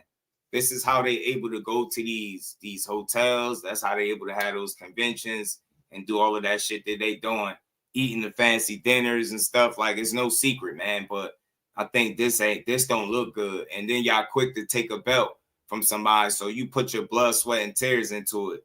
And the first time it's an issue, like you don't even try to work it out. And I want to say this too, y'all. I want the record to reflect. Remember, they try to stand on a square with Bud Crawford, right? And they try to make it seem like Bud was doing something wrong. All of that just to come back and Mauricio Suleiman apologized to Crawford. You see what I'm saying? Because they was wrong initially. You get what I'm saying? So I want the record to reflect that. I don't want to make it a right or wrong thing, but just know the last time we heard about this situation, it was with Bud. That was not too long ago. And that dude came out and publicly apologized for it. You get what I'm saying? He bogus as hell because you know what you're doing, bro. And like I said before, it just so happens to fall on Shakur Stevenson. I'm always for the fighter because I feel like paying for a belt to call yourself a champion after I just beat all this ass to get it, you get me? It's like, yo, we got to pay to be champions. And that goes to show you that's why it's corruption in boxing, man. With so many belts, and if you got a bag, you can buy a belt and be a champion. You really could. It's crazy, bro. So look, man, I'm going to spend too much time on it. Again, it is what it is. Yeah, that nonprofit shit. You give me OP. You remember when he said it, right? Yeah, that nonprofit stuff, it ain't adding up. The math not mathing. Y'all living lavish off the blood, sweat, and tears in the backs of these fighters. And then y'all getting in the media and trying to make it seem like, yeah, it's all about, taking care of the guys that are not in position to do. You're lying. I'm tired of hearing about boxers and homes and seeing dudes broke. And you get what I'm saying? What was it? Is it Tommy Hearns? I think somebody, didn't he just get like robbed out of his house and all types of, man, come on, man, help these dudes. That shit don't extend that far, huh? Come on, man. I'm tired of hearing these stories. Mauricio, you bogus. And it's always the WBC. It's always the WBC. You get what I'm saying? It's always the WBC.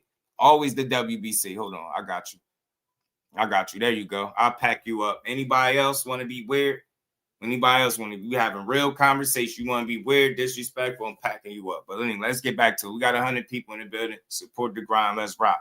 Man, so like I said, for him to just get paid and then expect another 100K off a fight that ain't have nothing to do with you is wild. Now, shout out to KO because he did say by their rules, they are able to do that, even if you're not fighting for that specific sanctioning body or defending that title. Well, I know at the end of the day, it sounds crazy, right? But yeah, I had to get him out of here. Man, he was weird as hell. I don't know if he popped up on this side or the other side, but I packed him up. So look, we ain't gonna cry over it. Shakur ain't crying. He said the belt don't make me take it. I'd rather get 100K to my daughter. You know what I'm saying? And from the sound of it, it seemed like they got some leftover beef, man. They got some leftover smoke. They try to get some money on up out of Corey. He wasn't going. Wasn't going, man. Shout out to him, man. I respect anybody that can stand on their square. You get what I'm saying?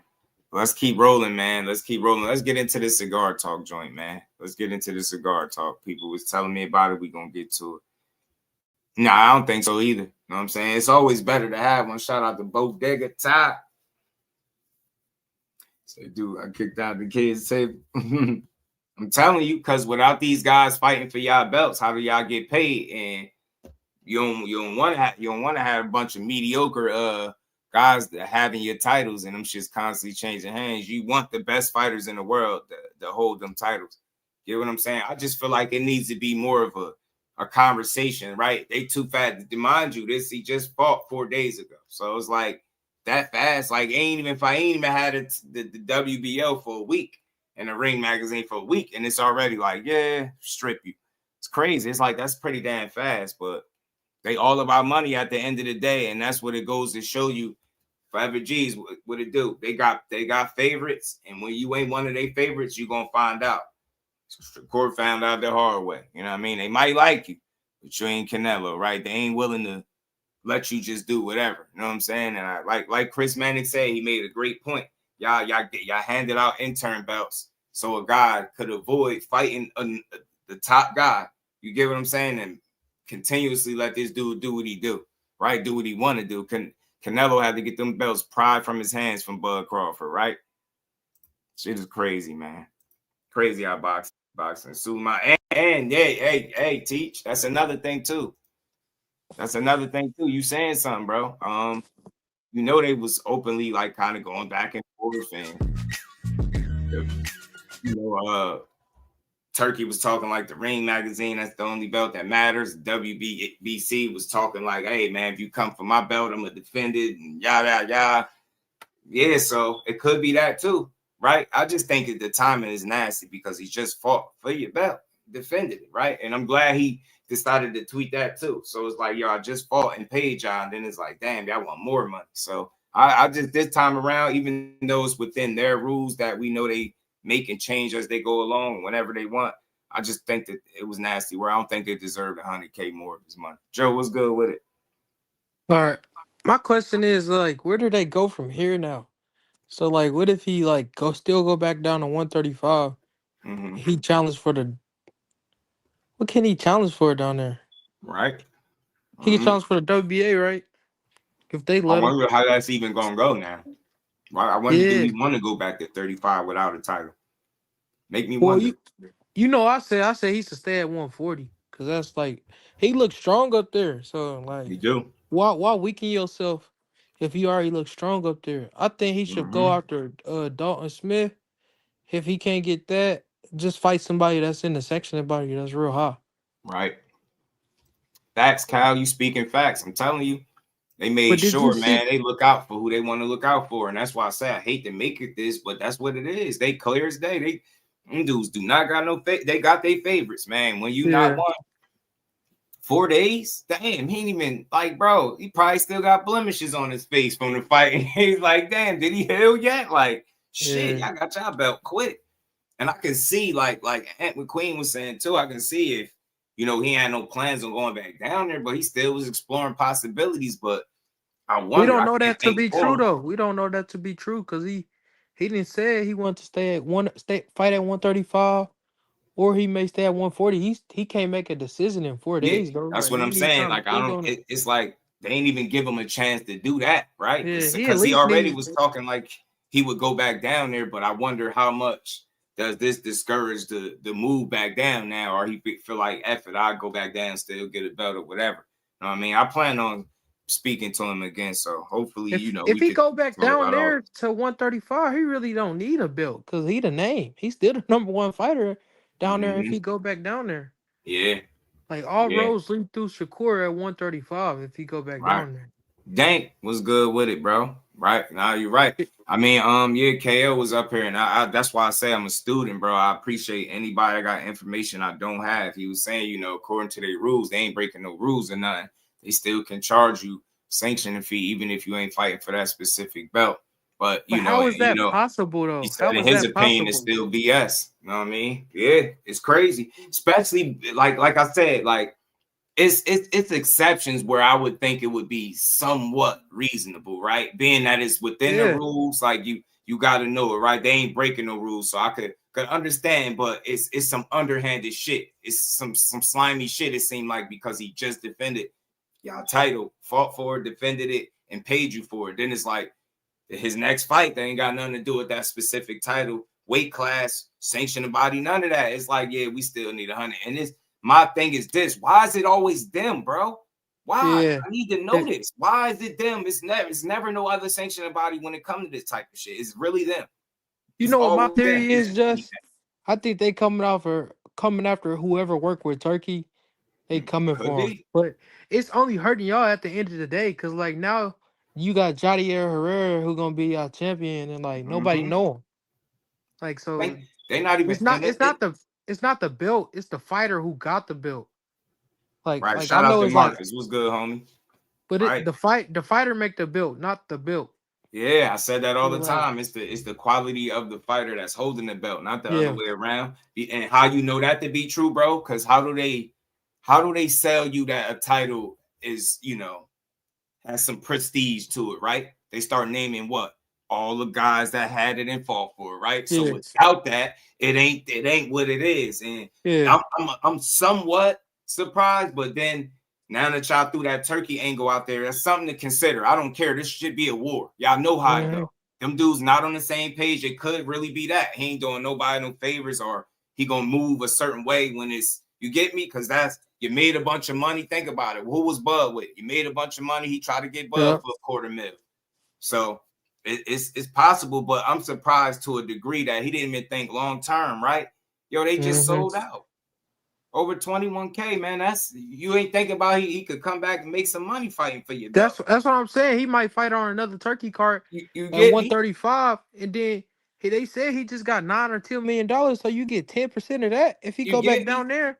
And Right. like, y'all not thinking about the future. Not You just thinking thinking like, about right now. right. And that's why I say, man, these dudes, yo, I'm telling Yeah. you, man, they be wanting them lump sums. They used to them deposits coming hitting left and right. I'm telling you, with guys just forking up, tens of thousands of dollars to call themselves a champion, like they ain't put the blood, sweat, and tears in to do this shit. That's the only part about it that seemed crazy. And that shit is a regular thing. Every time you fight, they keep getting paid for this shit. But it's like, it's only them. Like the section body, they kind of work with the other people. Right. But like, it's them. Like, they just like so money hungry. Like, I don't understand it. Right. Man, the Red Watch, she said, I like to see Oshaki first versus Shakur. Look, I'm with all these good fights, bro, especially the ones that the people talk about the most. Why I wanted to see that, because they got some history. You know what I mean? Shocked for like he knowing better than the rest of these dudes. And he actually sound like he want to fight. Anybody that want to fight somebody that bad, I would love to see it. You know what I mean? Even though I got my reservations on how I think it plays out, still would like to see it. But I think he killed any potential of it when he went back down to 130. Thought the whole point of, was to accept that intern. You get me? And then now you come back down. I'm right here in line. I'm right here for it. So it's like, you move back down. I don't want to hear no, why Shakur Dalcom. It's like, here they go. It's like, come on, man. So we'll see. Did you But talk I about think he that got bigger potential fights. fight with Lamont Roach? I love that fight. Love it. Love it. I like the fact that they mutually like on the same page. I'm telling you, pay attention, bro. When two people be on the same page, two fighters, and you don't got the powers that be, the guys in the back trying to stop it, you get fights. Yeah. We get fights, man. That's how I like to see it, man. Get on the same page. Communication need to be a regular thing in boxing. I'm telling you, man. Cut out all that extra shit and start getting on the same page, getting these fights. It just look like when these fighters talk behind the scenes, the fights get done. That's why I hope. I'm telling you. That's why I hope Devin Haney and Keyshawn, they talk, and then they talk to Kurt Turkey, then they get that fight done. Cause I want to see that too. Me too. I wonder too, Cal. I wonder. I'm gonna try to find some information on it. I be wanting to be informed when shit like this happens. So I don't want to make them out to be like, oh, y'all just wrong. You're doing court dirty. But it just seems like the timing was off, and it ain't justified because of the time period in which he last defended the title. It seemed like you're trying to get extra. And it's funny with the Turkey connection and the fact that Bud was reported to make a career high. Shakur and Teal was reported to make career highs. And it's like, here you go with this money again. So They just called for the mandatory. So like he not even out the time zone it's not an overdue mandatory. They just called it. So like I'm confused. Right.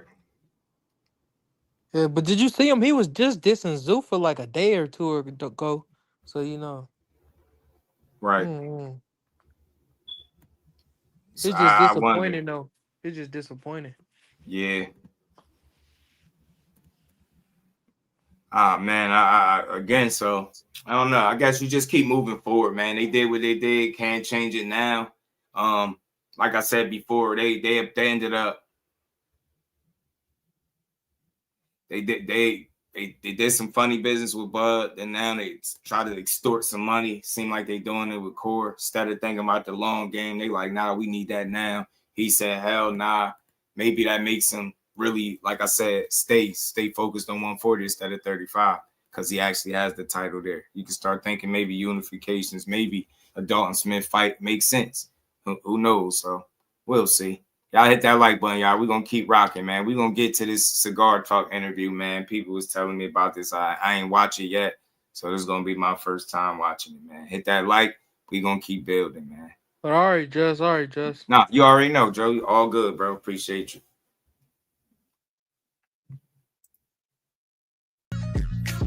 Yo, what's going on, world? This your boy Najee from Cigar Talk. Trying to tell y'all, man, Mauricio seen his interview. He seen them chains. He said, he bling. I see you shimmering.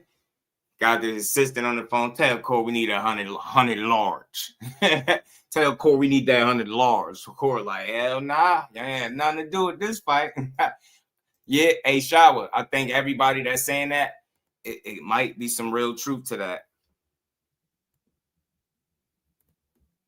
I do. I really do. Ulster 140, my dog. I think it's some truth to that. Mad at Mauricio because they just put a big hurdle in between Core and Shock being made. Mauricio would never sanction a fight against Core now. Yeah, and I just wish I wish Shock would have stayed put though. He had went back down. That's the only thing. And I wonder, like, you get me? So he's saying he come back down, then he'll go back up. But maybe they could have a conversation behind the scenes where it don't get crazy. But Core, like, the hell with it. He ain't go off too bad, but he said they crooks, man. Like, y'all not getting up. Just paid y'all. Y'all want more money? Mauricio said more money. You know what I'm saying? He been watching too many movies. He said, I need mines off the top. And I'm here, man, with the champ. Listen, man, what a night. Last night was crazy, insane. I'm here with the champion at 140 now, Mr. Shakur Stevenson. And 135. And 135, excuse me. Yeah, we good. Jeez, come on, man. It's good, my guy. How are you, man? Shit, I'm good. We talked about this moment for a while, right? Like on camera, off camera, we've had conversations where you've always said, like, I want the biggest names, and when I get it, I'm going to show out. Obviously, that's how the night went. Like, does it feel like you thought it was going to feel, like processing the whole moment? Shout out to Najee, honestly, too, man. I'm going to be honest. Shout out to my guy, Najee. He always doing great work, man. I mean, and big homie Core, big chain Core, man. Core made a smart move fighting T.O., man. Let's see where he go from there. Yeah, it was kind of stupid, Kyle. That's what I say. Sometimes, that's why I say, man, it's one thing to pay attention to what the fighters say, but pay attention to what they do. You said you was going to press the button. They put it pretty much through you to alley-oop by making that 35 intern title shot.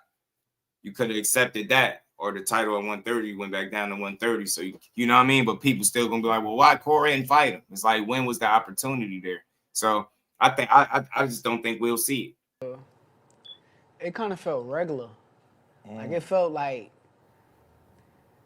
normal for me. Like, it just felt like I was here. Like, I arrived, but, like, I knew this day was going to come. When the moment happened, I wasn't nervous. I just was ready. Right. And it was like nobody could stop what I was going to do. I still want to see it if night. they can make it. It didn't matter if it was T.O., but I know what's going to happen in that fight. I ain't even going to put no names on it, but any of the top guys that got in front of me that night. Yeah. My brain was just working too fast.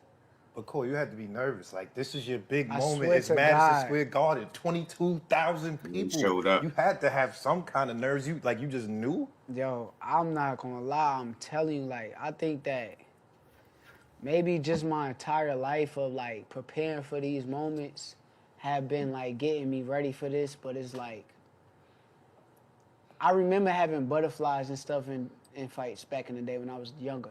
Okay. Like, you talking amateurs? Amateurs. When I fought in the Olympics, yeah, butterflies was going through my body.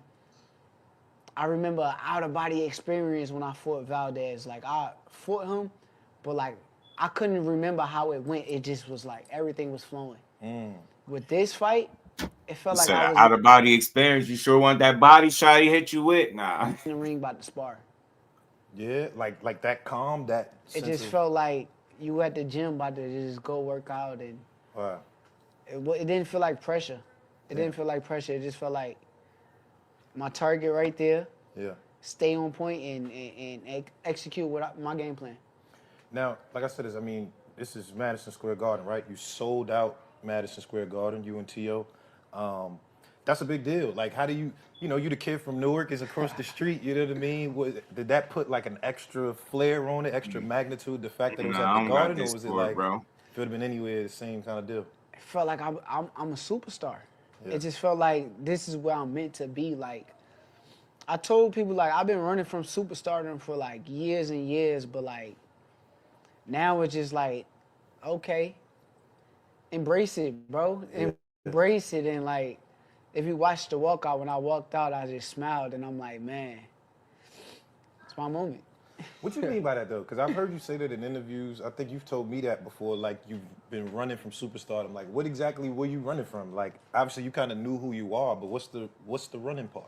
It's so much stuff within being a superstar to where like your private life is like you want to keep your private life, but like people, you walk outside, people want pictures, people probably taking camera videos of Sneak you, recordings. and it's like you can't even be a normal person, Yeah. and like that's what comes with being a superstar. Like, but now I'm at a point where I'm just not scared of it no more. I'm like, okay, embrace, like I said, embrace it. This is my moment. This is who I am. This is what God put me in this position for. And if I couldn't handle it, He wouldn't put me here. So embrace it and enjoy it. Yeah, I like that. I like what he's saying. And shout out to Marcus. Big shout out to my homie. Appreciate the 10-piece in the Cash App, man. Always supporting the grind. Much love, much And we ain't never got a box again. Well. I already been getting these bet, but now it's time for you to get your just due.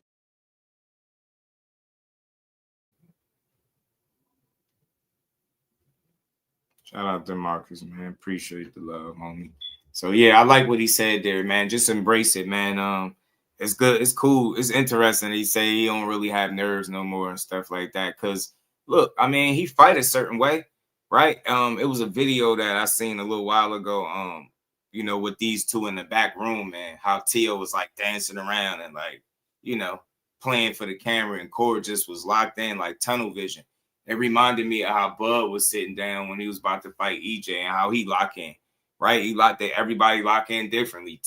Tio seemed like a more happy-go-lucky kind of guy. He's gonna be up dancing around, playing Core, just look mentally focused, dialed in, and he fought that way. And he fought like his timing, man. He caught his timing very fast, very early. It was just the rest was history. Get what I'm saying? So it's all about embracing that moment, man. That's why when people say things like the stars, would the lights be too bright for him? I really don't think so. I think he's past that. I think because of all the experience that he have in the square circle in the boxing ring, I don't think there's no amount of fans and people that you could put in front of him in the moment going to be too bright. I think that's just going to make him even more competitive. That's going to make him want to win more. The bigger the moment, the more people watching, the more you're going to want to win. At least that's how I see it. I mean, that's, I think Saturday was a proof of that, right? The moment being at its biggest and you looking your best, you shining it, right? You get what I'm saying? I thought one thing was interesting. You said, I think that might have been in the ring where you said, Keyshawn called you before the fight and y'all prayed together. Facts. And the fact that you said that made it feel like that was like a moment for you or something. Can you break that down? Big. What was that? Big. Why was that something that was so important for you? It was crazy, right? All right, so I'm gonna explain it. I wake up, I start to drink my coffee. Now I'm like, should I drink coffee today or should I not? It's fight day. Yeah. You probably don't even need a coffee. Just chill. I'm not even drinking my shit. Thanks, JP. He called me early in the morning. He like, you had your coffee yet? That's the first thing he said. I swear to God. So like he know you, like he just know. He like, said you had your coffee. I said you had your coffee yet? He said yeah, I just finished mine. I said bet, I'm about to finish mine now. Right. So then he got to talking. He was like, how you feeling and stuff? I'm like, shit, I feel good. I'm like, how you feel? He like, shit, I feel good and I'm ready too. Then he like, can you go somewhere private? I'm like, I got you. I went somewhere private. Then he was like, I just want to pray with you, bro. Let's pray together. And he got up there and he said a prayer for like 5-6 minutes long of it, like just saying like, protect us in the ring, protect us tonight. And I ain't gonna get into the whole prayer. That's dope. Shout out to Key, man. It was big for me that my brother called me during a night that was big for both of us, and put that prayers in our heart and in our soul. And when I went in the ring, every time you see me get in the ring, I go on my knee and I pray for me and my opponent to make it back safe to our family. So yeah, that was big for me. That was a big moment for me. Because you mentioned it on the mic, so I said. And I'm telling you, prayer is amazing, man. It's funny because you remember how Ryan fought Devin, how they said he was back in the locker room listening to like what they say, it was like church music and stuff like that. He was locked in. Said he knew that's when it was gonna be a problem. I'm telling you, man. So I just like how they're able to push each other. It's mental, right? You need somebody that's gonna push you from a competitive standpoint, right?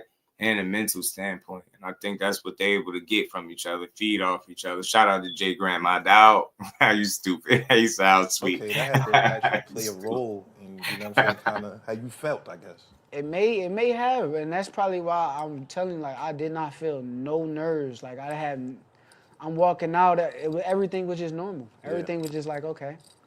All right, so hold on. We're going to get into the fight for sure, but let me just break down the night, because it was a crazy night overall, not just your fight. The whole night was crazy. Yeah. Let me start with Big Baby. His top came off. The roof was missing. Was you too locked in to see that, or did you see that, like, on the TV, on your phone before the fight? Nah, I seen it after the fight.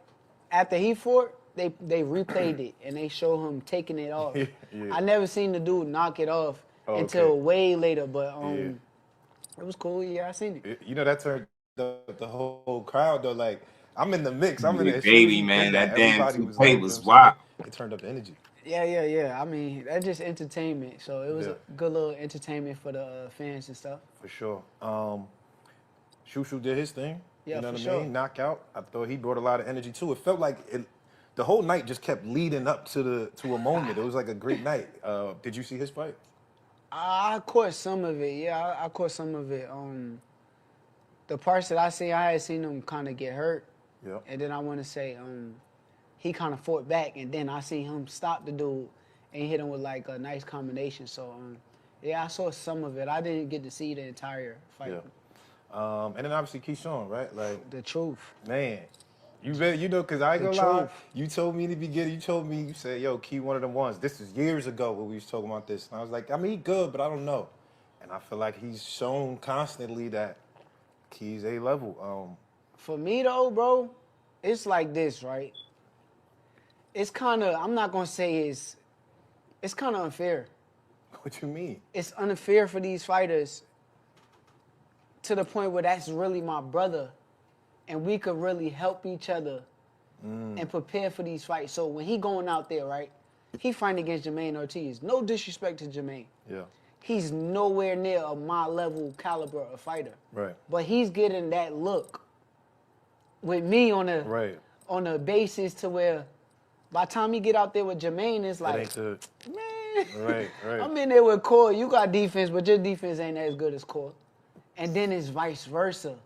So now he right. That's why I say, man, they're so talented. They got that Olympic pedigree that they're able to push each other in ways that a lot of these other fighters won't be. And them being natural competitors, right? It helps. It's like iron sharpening iron. So you see how relatively easy Keyshawn Davis, how kind of easy work he made at Jermaine Ortiz. He didn't struggle. He didn't lose a round on my card. He just boxed and dominated that dude from start to finish, right? Distance and range control was some of the best you've ever seen it, right? His defense, very sharp for that fight. That's why I say, man, he got a little bit, his defense a bit underrated, Keyshawn, man. Very polished, but it just goes to show you when you have a great camp and you got, you know, the right kind of sparring partners and people in place, it'll reflect on fight night when you put in the right work. So both of them dudes end up having the best performances on their biggest nights. Now, they like, oh, you fighting against a top-level fighter. Yeah. Okay. I done been in there with Key. I done been in there with Bud. Yeah. I done been in there with guys to where, like, I know I'm good at the highest of levels in boxing. How did that feel? Like, you know, you and your brother, same card. I feel like I seen you post a picture the other day. Y'all really are kind of Goku and Vegeta, low key. Like, low key is really that. Like, Facts. how did it feel to, like, you know, me and my brother just on the same card at the Garden? I think it was amazing. It's amazing even watching the transition of, like, seeing where, like, he was and, like, being a part of helping him get back to where he's at now is, like, I love it. Like, I enjoy it. I ain't even got to say too much about it, but it's like, okay, my brother going through something. Even when we kind of having our, nah, fuck that. Nigga. Come on. Yeah. We getting past that, and that was your turn, and I'm not going to allow and sit back and allow you to even waste that talent that you got, because I've been told, Key, for years, bro, you could be one of the best. All you got to do is just, boom, discipline. You know, with both of y'all being the best, they.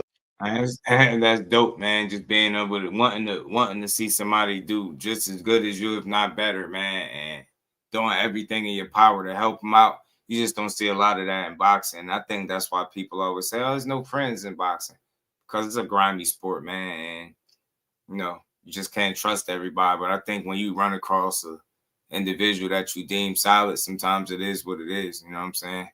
You're just going. Some people willing to fight, some people not. Always gonna want it, and they I gotta know come with it. You know they always gonna want to see come with it though. You know everybody always gonna want to see it. We get to see it. I want to see it too. I need to see a sparring or something. Pull up. Come watch. Nah, for sure. Come watch. Your fight, bro. Cool. I ain't gonna lie. You ain't think it was gonna be that easy. You ain't think that. No way you thought that. Come on, Cole. No way you thought that. No way. I'm gonna tell you now, bro. In my visions, I've been telling my coaches and everything, I'm like, yo, they hyping this fight up as 50-50, as it could be this. But this could be a very one-sided fight. When I sat there and I watched him with Lomachenko, I watched him with Josh Taylor. Good fighter. There's nothing wrong with his boxing ability. He's a great fighter. He's been doing this for years and years. People allow him to get away with mistakes that I just wasn't going to allow him to get away with. What you mean? Could you break that down a little bit? Now that it's over, I mean, that's a good point too. That's something that we all thought too. The mistakes that he make, you know, somebody as smart as Shakur with the IQ would be able to take advantage of it. You know what I'm saying? Would be able to take advantage of it in a huge way. You know what I'm saying? So we definitely see it. And he studied T.O., and I believe it. I believe he did. Like, certain points in a couple of T.O. fights where he knew certain things, where certain exchanges was about to happen. I think that's really, like, you know, got a real good processor up top, man. He's like he was seeing everything in slow motion, almost like he could said that, man. Great fighters have an ability to slow fights down. Keyshawn has that as well, man. But guys like Bud Crawford, right? You think you about to go in there and speed up on them, they're going to slow that shit down and neutralize you and beat your ass. And that's what you see him do, reaching and squaring up. Yeah, that film study be second to none. Inconsistent as Lee had. I'm telling you, fighting with his hands all low, he really paid for it. It was crazy seeing him pay for that in real time. And I remember you was one of the first people to, like, point that out about him keeping his hands really low. You know, you could give up a little something. I can. Yeah, I know you were saying at one point, you said that in the press conference that, yo, he make a lot of mistakes and I'm going to capitalize off of it. What would you say was, I guess, one of the mistakes that you honed in on that you're like, all right, I can see this and I know I'm going to take advantage? Okay, so he orthodox, right? The left side of his body is always open. He defends the right side well. But the left side, with his hand always being down, is like an easy opening to a target. So are you seeing that as you in there, or is this based on the looks that you watched in film, or like when you get in there, you're seeing it's the this? looks I watched in film. Okay. What I seen on film was right there in front of me on fight night. I promise you. But cool, it wasn't supposed to be that far apart. Like, all right, I had it, like I said, you know, I'm a media pundit. I always give opinions. I try to be as unbiased as I can. I always thought it was going to be like, I thought it was a 70-30, maybe 65-35. I thought you had a clear path to victory, but he was going to present resistance, and this was the fight that, But as how? people, this is going to be the resistance. How was he gonna present resistance if he can't hit me? Well, we thought he could hit you. And I could hit him. I thought he could hit you. I thought This is boxing. Yeah. I thought he was going to be able to hit you, though. At least like a couple of rounds of danger, because he does the, you know, he lunges in. Sometimes he'll catch people with the lunging left hook. My feet is I did think Tio would be more effective, considerably more effective than what he was, though. So it was somewhat a little surprising to see, like, dang, like he really shut you down this bad. And the thing is, Shakur is a rinse, wash, and repeat kind of guy. And the way he was boxing Tio, he could do that shit for 20, 30 rounds if he wanted to, right? The same exact way. Like controlling pace and the tempo, picking his shots. No real wasted movements, man. That shit, and then all the while putting mental pressure, physical pressure, landing shots, countering Tio, making him hesitant, draining him of his energy, man. That shit just like two totally different fighters. good. Yeah. My feet is too good for any fighter to just be able to lunge in and not pay for what they're doing. He's a good fighter. That's why, like, if you watch him against guys like Arnold Barboza, Yeah. I talk shit about him. Yeah. You was But killing I him talk one time. shit about him because me and him had a back and forth. Yeah. Do I think he's a bad fighter? No. But against Tio, he looked like a bad fighter. He did. But then when Tio fight me, He Tio ain't look- looks like a horrible fighter. But cool, this was supposed to, like I said, is to me, you've had harder fights against guys that are lesser in the But in I the talent told y'all department. that. I said Zepeda was going to be a harder fight than Tio. Yeah. I literally said that. I was like, Zepeda style. And I told Tio this. I sat down with him. I'm like, bro, like Zepeda. He's like, what? Oh, don't compare me to no Zepeda. Like, Yeah, he I kind remember of that. took it Yeah, he said offended. that, yeah. But I was trying to tell him that the style Zepeda presented, to me, that was the style that's supposed to be able to. But if you're going to go out there and think, go out there and think with me. Right. Right. Yeah, that's a bad. That's And a bad. I don't care who it is. Bad game. It's damn near- I said it. If you're gonna play chess with him, you're gonna give him a really good chance to win in the fight, and that's all I'll say. Like really, really smart. Impossible. Smart. Yeah. All right. So Chess look, player break- when it comes all to right, so break making down the right in ring, moves. right? Like the moment you told your grandfather, Limited in the mistakes. corner, I'm stronger than him. That's the second round. Yeah. What gave you the inclination? Is it just you taking punches on the glove? Is it like how did you come to that Jason was conclusion? good with it. When I went out there, and I want to say, I stood in the center, and like I'm trying to see, like, okay, what he got. And I threw something, and he threw something, and like the reaction to what I threw was like, okay, you kind of like. You mean his reaction? He had to respect it. It had to be respect. And when I seen that the respect was there, I'm like, okay, Top operator you facts. see that these motherfuckers could hurt you too. Right.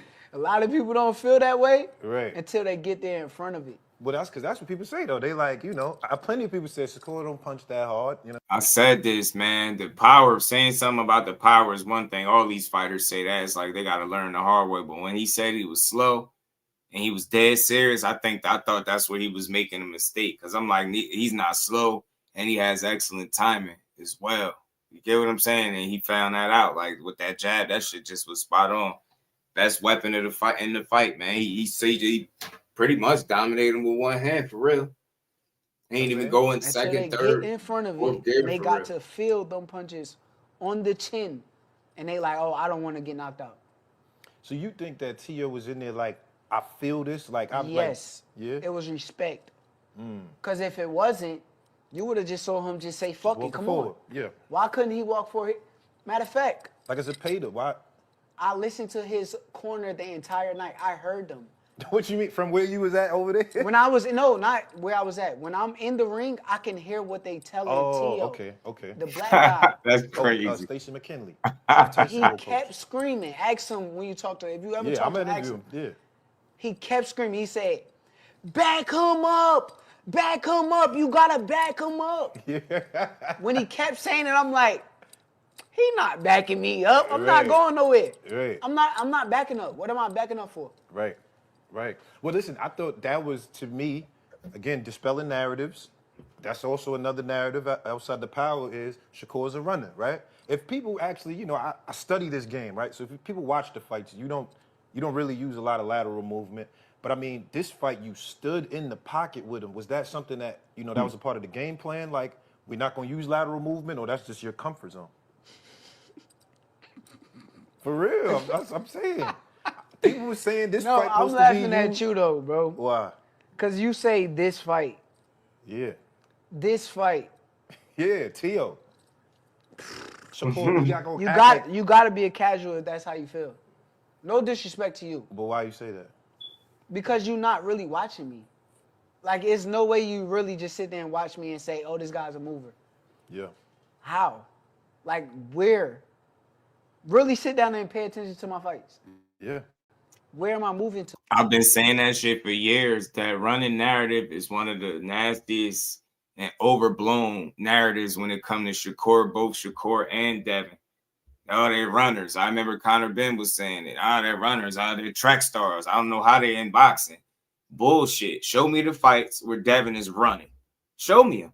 That dude got over 30 fights, and they can't point to nothing, but they'll just keep saying it. Shakur, they'll say, Dela Santos, he really turned his back and he ran from him. I'm like, bro, watch the fights, man. These dudes not runners, and I'm going to get both of them they just do. For them to be pure boxers, those dudes take chances and fight in the pocket more than any other guy that I hear get labeled pillow-fisted and, you know, can't punch and all that type of shit. Them dudes take chances, especially Shakur. He be physical. You see how he was physically moving Teo. He put him in a headlock at one point. That shit just was crazy. You get what I'm saying? That shit just was crazy. He ain't got to be Devin. He better. He better. Shit, I ain't mean to do that. He ain't got to be Devin. I want to get knocked out. So you think that Teo was in there like... Every other fight, where am I a mover? Yeah. Right. So for me, it's like, I mean, I enjoy people thinking that. Go What ahead. I'm saying is I don't want to just say... Southwest Dice, you know it. Yeah, he was hurt. Nah, listen. I wasn't really even trying to compare them. They both get labeled runners. They both phenomenal world-class boxers. You get what I'm saying? They got similarities, but Devin got his style. Shakur got his, man. It's gotten both of these dudes this far.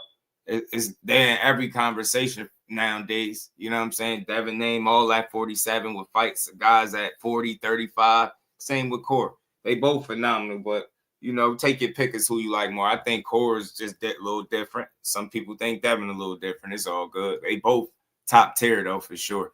And they both got unfairly labeled runners. And these dudes that take chances. Devin to take chances. You've seen it even with Ryan Garcia, when he probably should have, quote unquote, ran. He was still walking to this dude when it was against his best interest. So definitely got way more heart than people give him credit for. Shakur got the heart, but smart as well to go with it. You're not going to trick him out of spot. So they both got things that you could appreciate. Both very smart fighters. Devin is what? Top 10 in the plus-minus ratio, man. Top 10 out of all the fighters in the world. So that's saying something. Ramon, what it do? Yeah, I think he got one of his own. Yeah, that'd be the last two standing. I'm telling you, I'm telling you, a lot of people gonna be mad because they gonna be there, yo. When that smoke clear, they gonna be. Because you're a mover. Gonna be there. Moving in the sense that I don't care who you like more. I rock with them both. Be a guy that presents speed and power. The only other guy that we seen was Dela Santos. So that's why we like maybe. Yeah. So how come he wasn't moving? You was just like. With Dela Santos, I had one hand, bro. Like, when am I going? Okay. That's like okay. If you go to war, right? Mm-hmm. And you got an army with 100 people. Yeah, Devin. And then you got an army with 50 heart, people. Bro. Anybody question his heart? Ones with 50 people got to play strategic in that war, right? Mm-hmm. Because they got less people. You can't just go straight forward at 100. Yeah, Come on. Yeah. So when I'm in there with Dela Santos, no disrespect, I'm a hell of a fighter. I told you I still seen the skill set of him. Mm-hmm. But I'm not at 100%, bro. What am I? I'm going to go in there, go to war with him. I got one hand, he got two. Let's go to war and stand right there in the middle of the ring and see who punch harder and who can land the best punch. Why would I do that? Right. So, I mean, like I said, that makes the sense. narrative is dead now. Like it's dead. I don't. They can't tell me no more. They can't. Nah, they can't say that. The only that's why I say multiple fights in a row. That narrative shit, that running shit should have died. And it's the same thing with Devin. If you watch how Devin fought his last fight, can't say he ran. You could say he clinched or he held, but he wasn't running. He was boxing. So these dudes are really runners. We'll be seeing it every fight. People will be able to point to, Devin ran in this fight, Shakur ran in that fight, that fight, that fight. They really don't have the evidence to go off. They'll just push the narrative because they want these dudes to be tricked out of their spots. They're two of the top tier, pure boxers in the game. So, and they're able to do this shit without taking punishment. So people want to see both guys get hit. You've seen it in the Ryan fight. People was excited to see him fight in a way that was to his own detriment because they want to see him lose. It's the same thing with Corso. You'll hear people keep saying, well, they don't hurt nobody. They don't get knockouts. They run. They this. Well, he ain't going to stand there and trade. You was hearing people say it, like, he ain't going to stand there and trade with, Teofimo. You seen Corso stand right in the pocket and beat him up in the pockets. So it's like, then they got to move the goalpost somewhere else. You know what I'm saying? It's wild. It's crazy, man. Crazy stuff. Let's keep rolling, though, man. I would say, all right, if I have to critique, right, because it's me he's supposed to critique, excellent night. First of all, let me give you... I'm leaving Tank out of all boxing conversations today for sure. Said Teo has staff. Just do that wasn't fair. Not to take anything away from Shakur. Man, I don't know, man. I don't know where you got that from, but refight Santos to shut everyone up. Tank would. Boy, man, y'all force Tank in the conversation, won't you? I ain't gonna take the bait. Y'all, Tank absolutely would, y'all. He rematched Lamont Roach and everything. Y'all, he absolutely offer would. critiques without saying what you actually did. You made it easy. Excellent night. Used to the jab. We're gonna get into all of that too. You should have stopped him. Yeah, that's the only thing.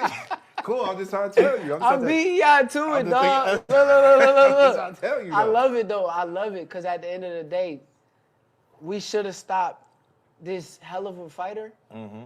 Is he not a hell of a fighter no more? Or is he a bum now? I'm saying that too. I think that's disrespect. Or is he a bum? Nah, I can't say that. Now he's a bum. People are saying that, but I don't think that's you can't say crazy that. though. Yeah, but that's why they feel like I should have stopped him. Like just this bum ass fighter, get rid of him because you had him.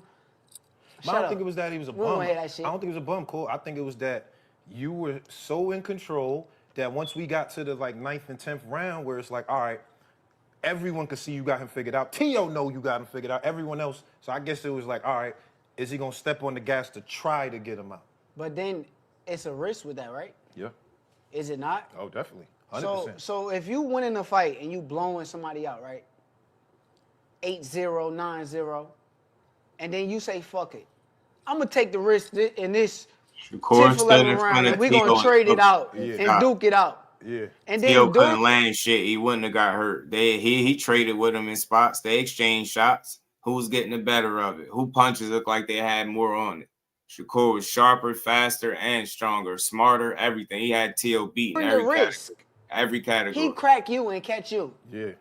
That power shit was the What type of dumb shit he definitely have you just done during this fight Yeah. to where you was winning the entire fight and now you hurt? He low-key got a knockdown. Because he can crack. I'm gonna be honest. I seen it. I felt it firsthand. He could crack.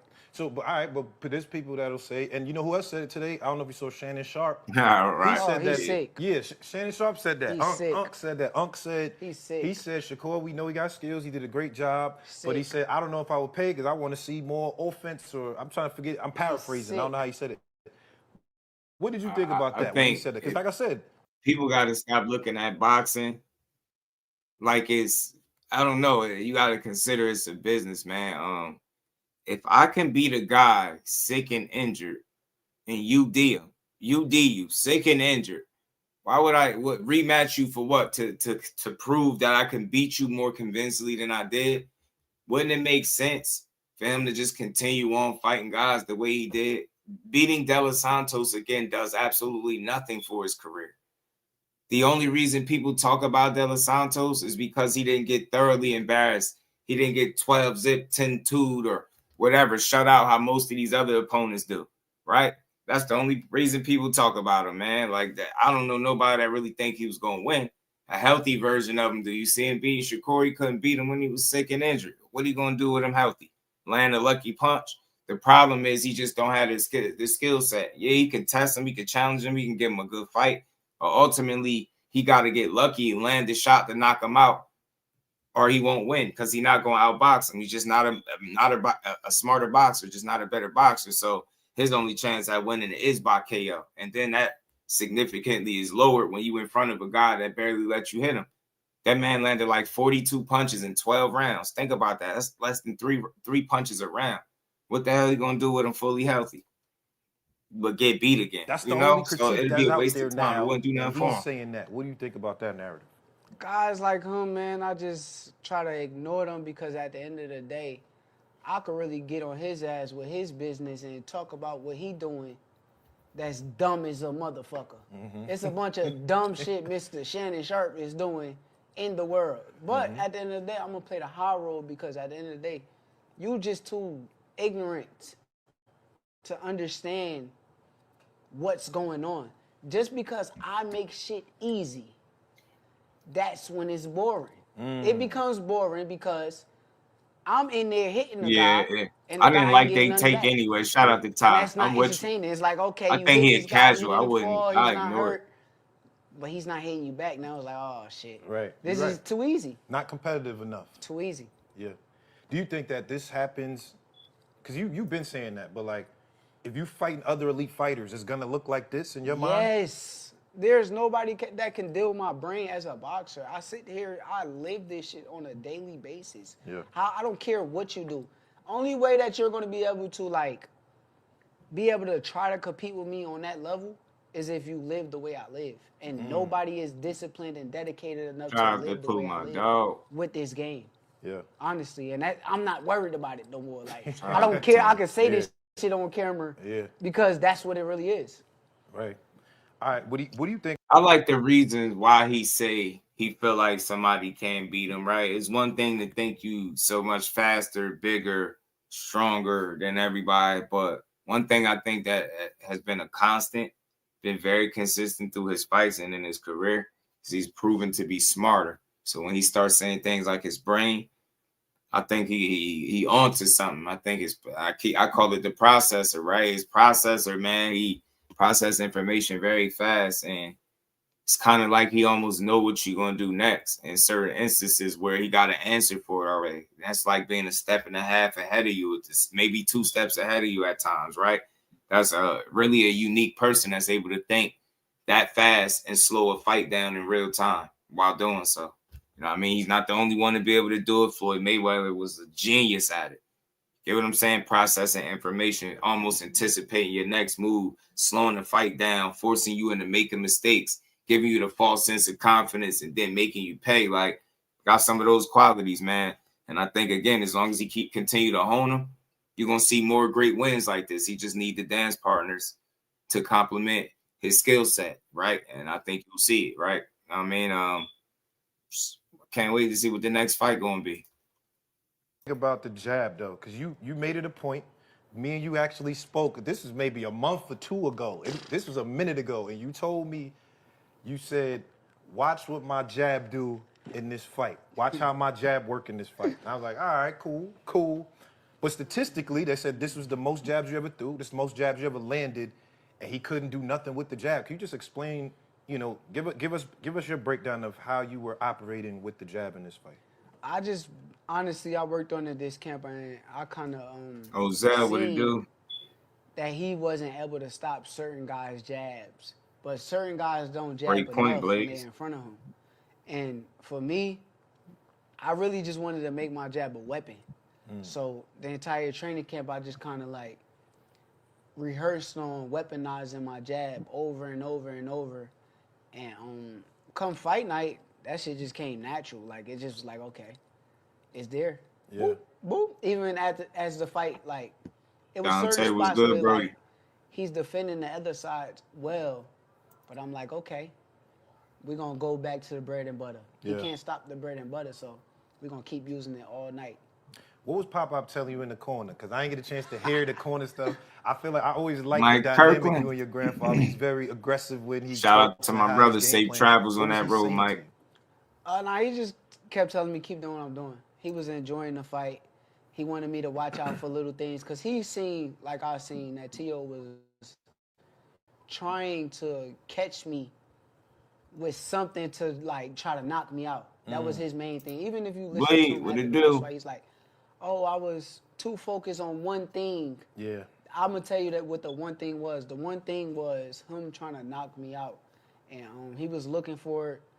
But my grandfather kept putting it on my brain, like, okay, but still watch out for. Right. Even after round 2, they kind of told me like, cause I came back to Nah, the corner facts, he smiling. did. I'm like, oh my Broke that boy god. over. You knew This at that shit point? is- Hold on, you knew at that point, round 2, did you know, like, all right, I got him, it's over? Oh, I knew it.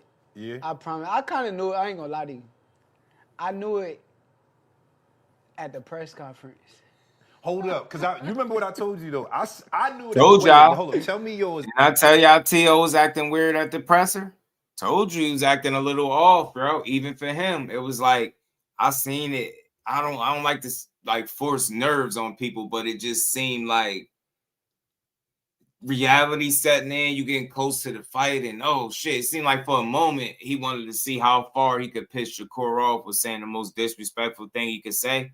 Because you never see Core walk up and approach nobody like he about to do something. That ain't his thing, right? He ain't fighting outside the ring. He ain't blowing the bag. But I think in that moment, Tio was willing to risk it and see how far he could piss him off. How he said some of the most disrespectful shit that you could say. And it's almost like he wanted to get punched in his face outside the ring or something. It's like he wanted something to happen. It was really weird. Really, really weird, bro.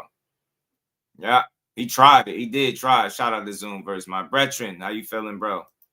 Peace to my brody Zoom. We still got 90-something people in the building. Hit that like button, y'all. Sub to the channel. Support the grind. Let's get some color in the chat. I ain't gonna say I'm I like I'm scared him, colorblind, man.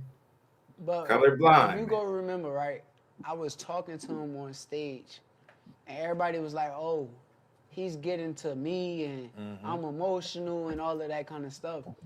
But I was talking to him, and I told him, like, yo, I should beat your ass right here. And when when y'all was face to face? Face to face. I'm on stage. I said, I should beat your ass right now, but I want my money. I'm not going to fuck my check up. Yeah.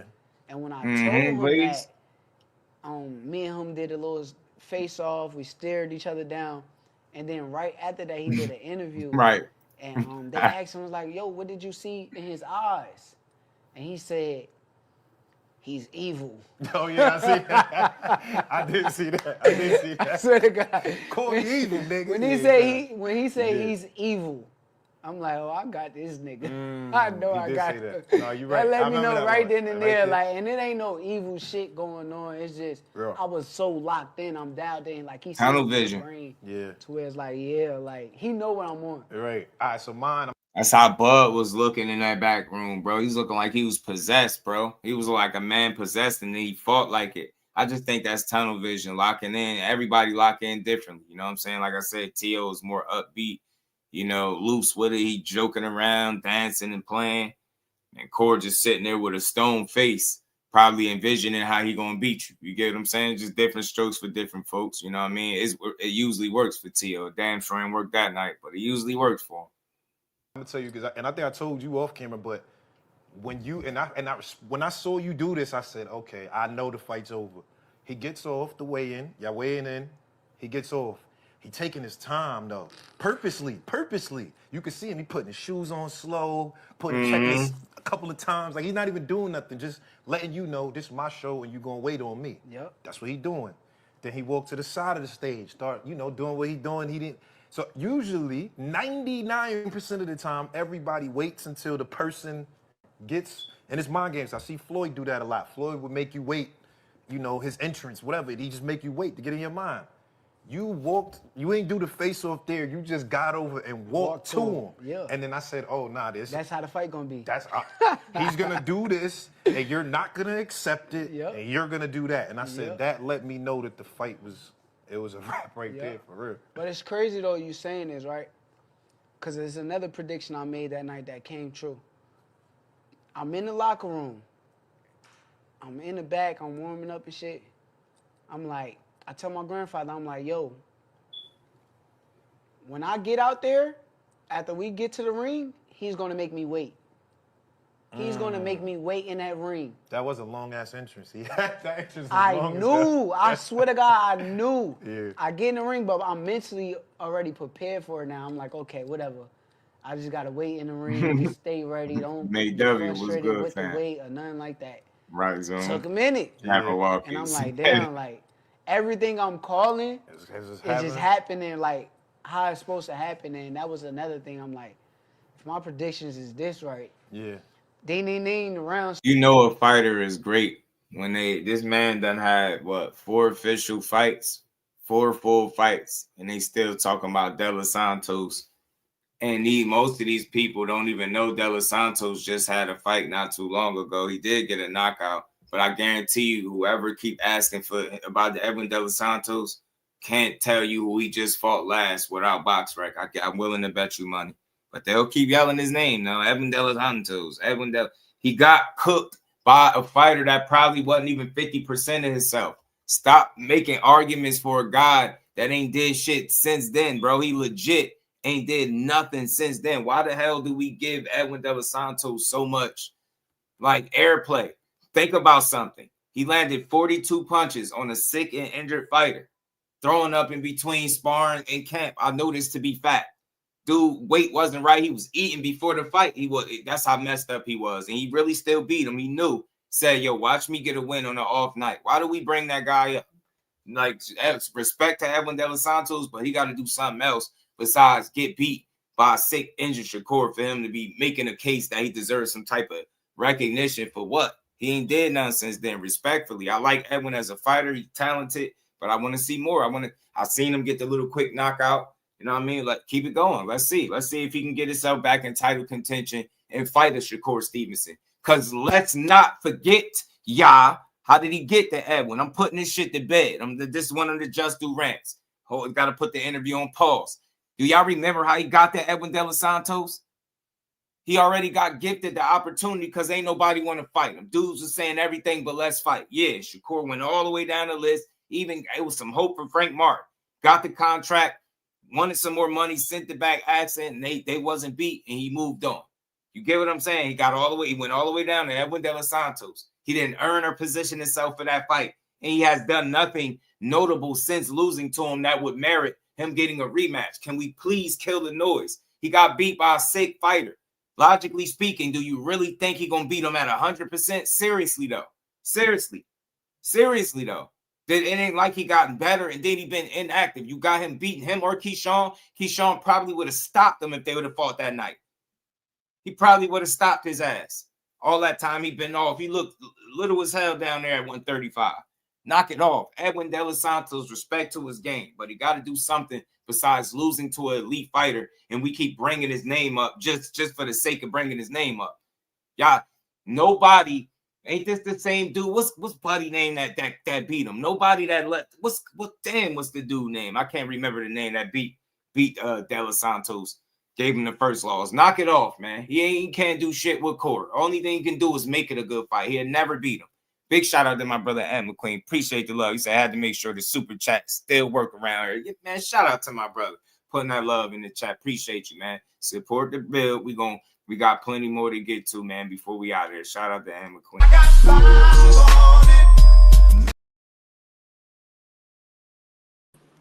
The con that folds, not the con that jingles, you know? I know what I'm saying? Shout out to Gavin Goins. I don't want to say your name, Gavin. Shout out to you, fam. He said, we be crooks, strikes again. 100K for a belt that wasn't on the line. Now they taking the Bud Beef out on court. That's what he said, too. Shout out to Gavin. Appreciate that.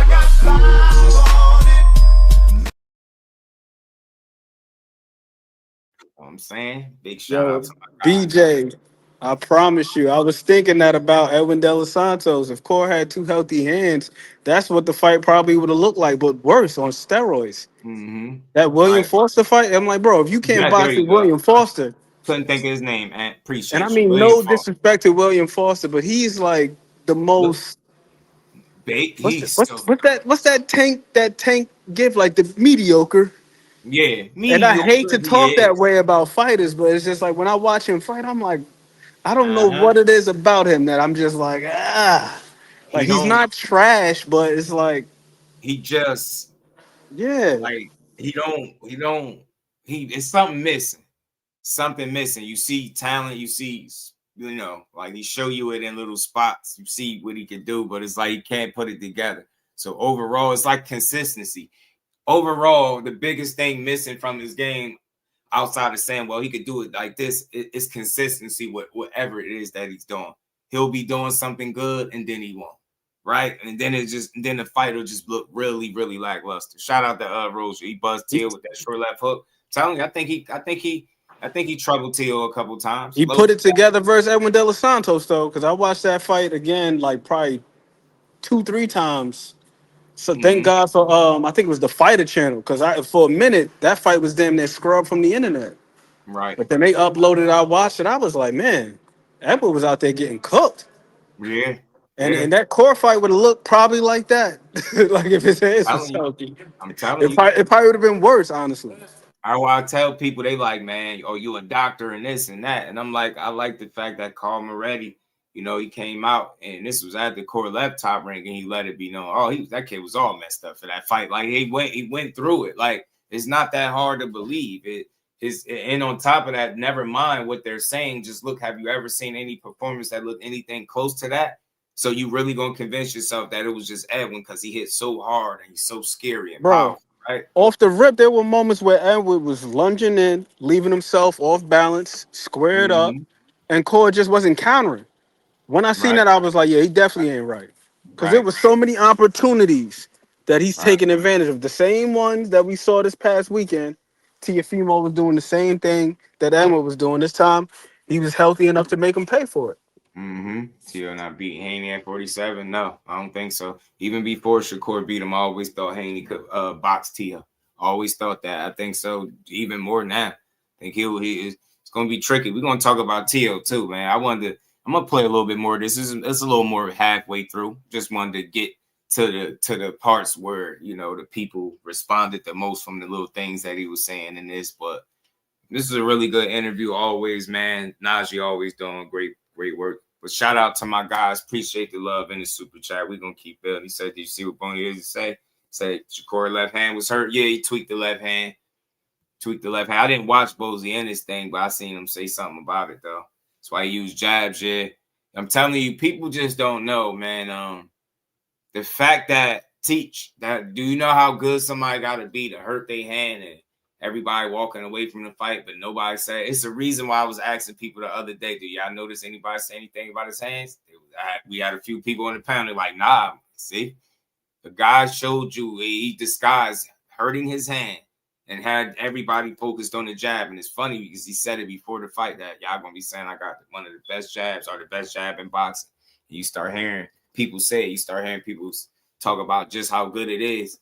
It been that way, but he ain't never displayed it like that. He definitely overused that joint in a good way. He was making him schooling his ass with the jab. Most important punch in boxing. Yeah, he disguised it. It's kind of like how he did in training camp, BJ. He's done it a couple times with the Williams Zepeda fight in training camp. My guy was right there watching it, and both times he just made adjustments to it. It never stopped him from sparring. He didn't stop the work, none of that. Smart dude, he mentally tough, and he'll really push. You know what I'm saying? Like people, certain shit you just can't measure on paper, man. But they gonna keep saying it right, keep putting them in them positions. You're gonna continue to see, I think, great performances, man. When you like that, you like that. You just need the dance partners to, compliment how you fight, and I think that's just what it is with him. I like what he said about. I like the analogy that he used, like the 50 soldiers versus 100. And when you think about some of these great wars that were fought in history, like I remember reading about the Mau Mau Revolution out there in Kenya, when the people in Kenya were fighting against the British. Now they didn't have the same artillery, but they knew the land. So they were using guerrilla warfare, using all different types of tactics, hiding in bushes, jumping out of trees, just finding ways to just sneak attack. Same thing with Vietnam, when the U.S. fought against Vietnam. Like, we got all this stuff at our disposal. So they're not going to fight head up, straight up. Like, nah. They're going to camouflage. They're going to be in the bush. They're going to pop out, cut you with this, hit your ass in the head with a rock, do whatever it takes to win. That's the main thing. Get the dub. So I like what he said about that. If I got one hand at my disposal, I got to find another way to beat you. After all, it is boxing, and we're not in the no decision era. So listen, if I gotta jab you and feint you and stall you and find ways to keep you from being offensive, I'm gonna do that. And I appreciate that. Just his understanding of boxing as a whole, not just all right, I'm gonna go out there and inflict damage. I love what he said about watching film too, because these things have been consistent with Teofimo, even in the fights that he's won. We like to talk about the Josh Taylor fight, bro. If you go rewatch that fight and look at how many times he was squaring up when he's throwing his rear hand, all throughout the fight, same thing. You know what I mean? Like with his lead hand, his inconsistency with the jab, his jab defense being shaky as hell. Like his jab defense been shaky. Yeah. He's always been susceptible to them right hands. Got dropped with one, strolling in with his hand down. Sandor Martin dropped him twice with the check hooks. One was scored, one wasn't scored, but both of those were what? Right hands. He's been vulnerable to these things. But to Shakur's point, most other fighters, they're not gonna make him pay for his folly. They're not gonna take the half step back and run him into a shot with any type of consistency. The only one I seen do it with a bit of regularity was Sandor Martin. Everybody else, including Jermaine Ortiz was making a miss, but he wasn't making him pay for it. And I think that's why Jermaine Ortiz didn't get the decision. Because he did the first part, he didn't do the second part. You got the guy off balance, you got the guy squared up, you got to tag him. It's not enough to just make him miss. Like, your ass ain't Willie Pep. You ain't about to run around here and get rounds for not throwing any punches. It don't work that way. You got to counter him. So Shakur made him miss. He made him pay. And man, the efficiency was through the roof. Like, the disparity was crazy. What, 15% to what? 46 or something like 40. that? 47? Bro, that's ridiculous. Peace to the queen with Jessica. How you feeling?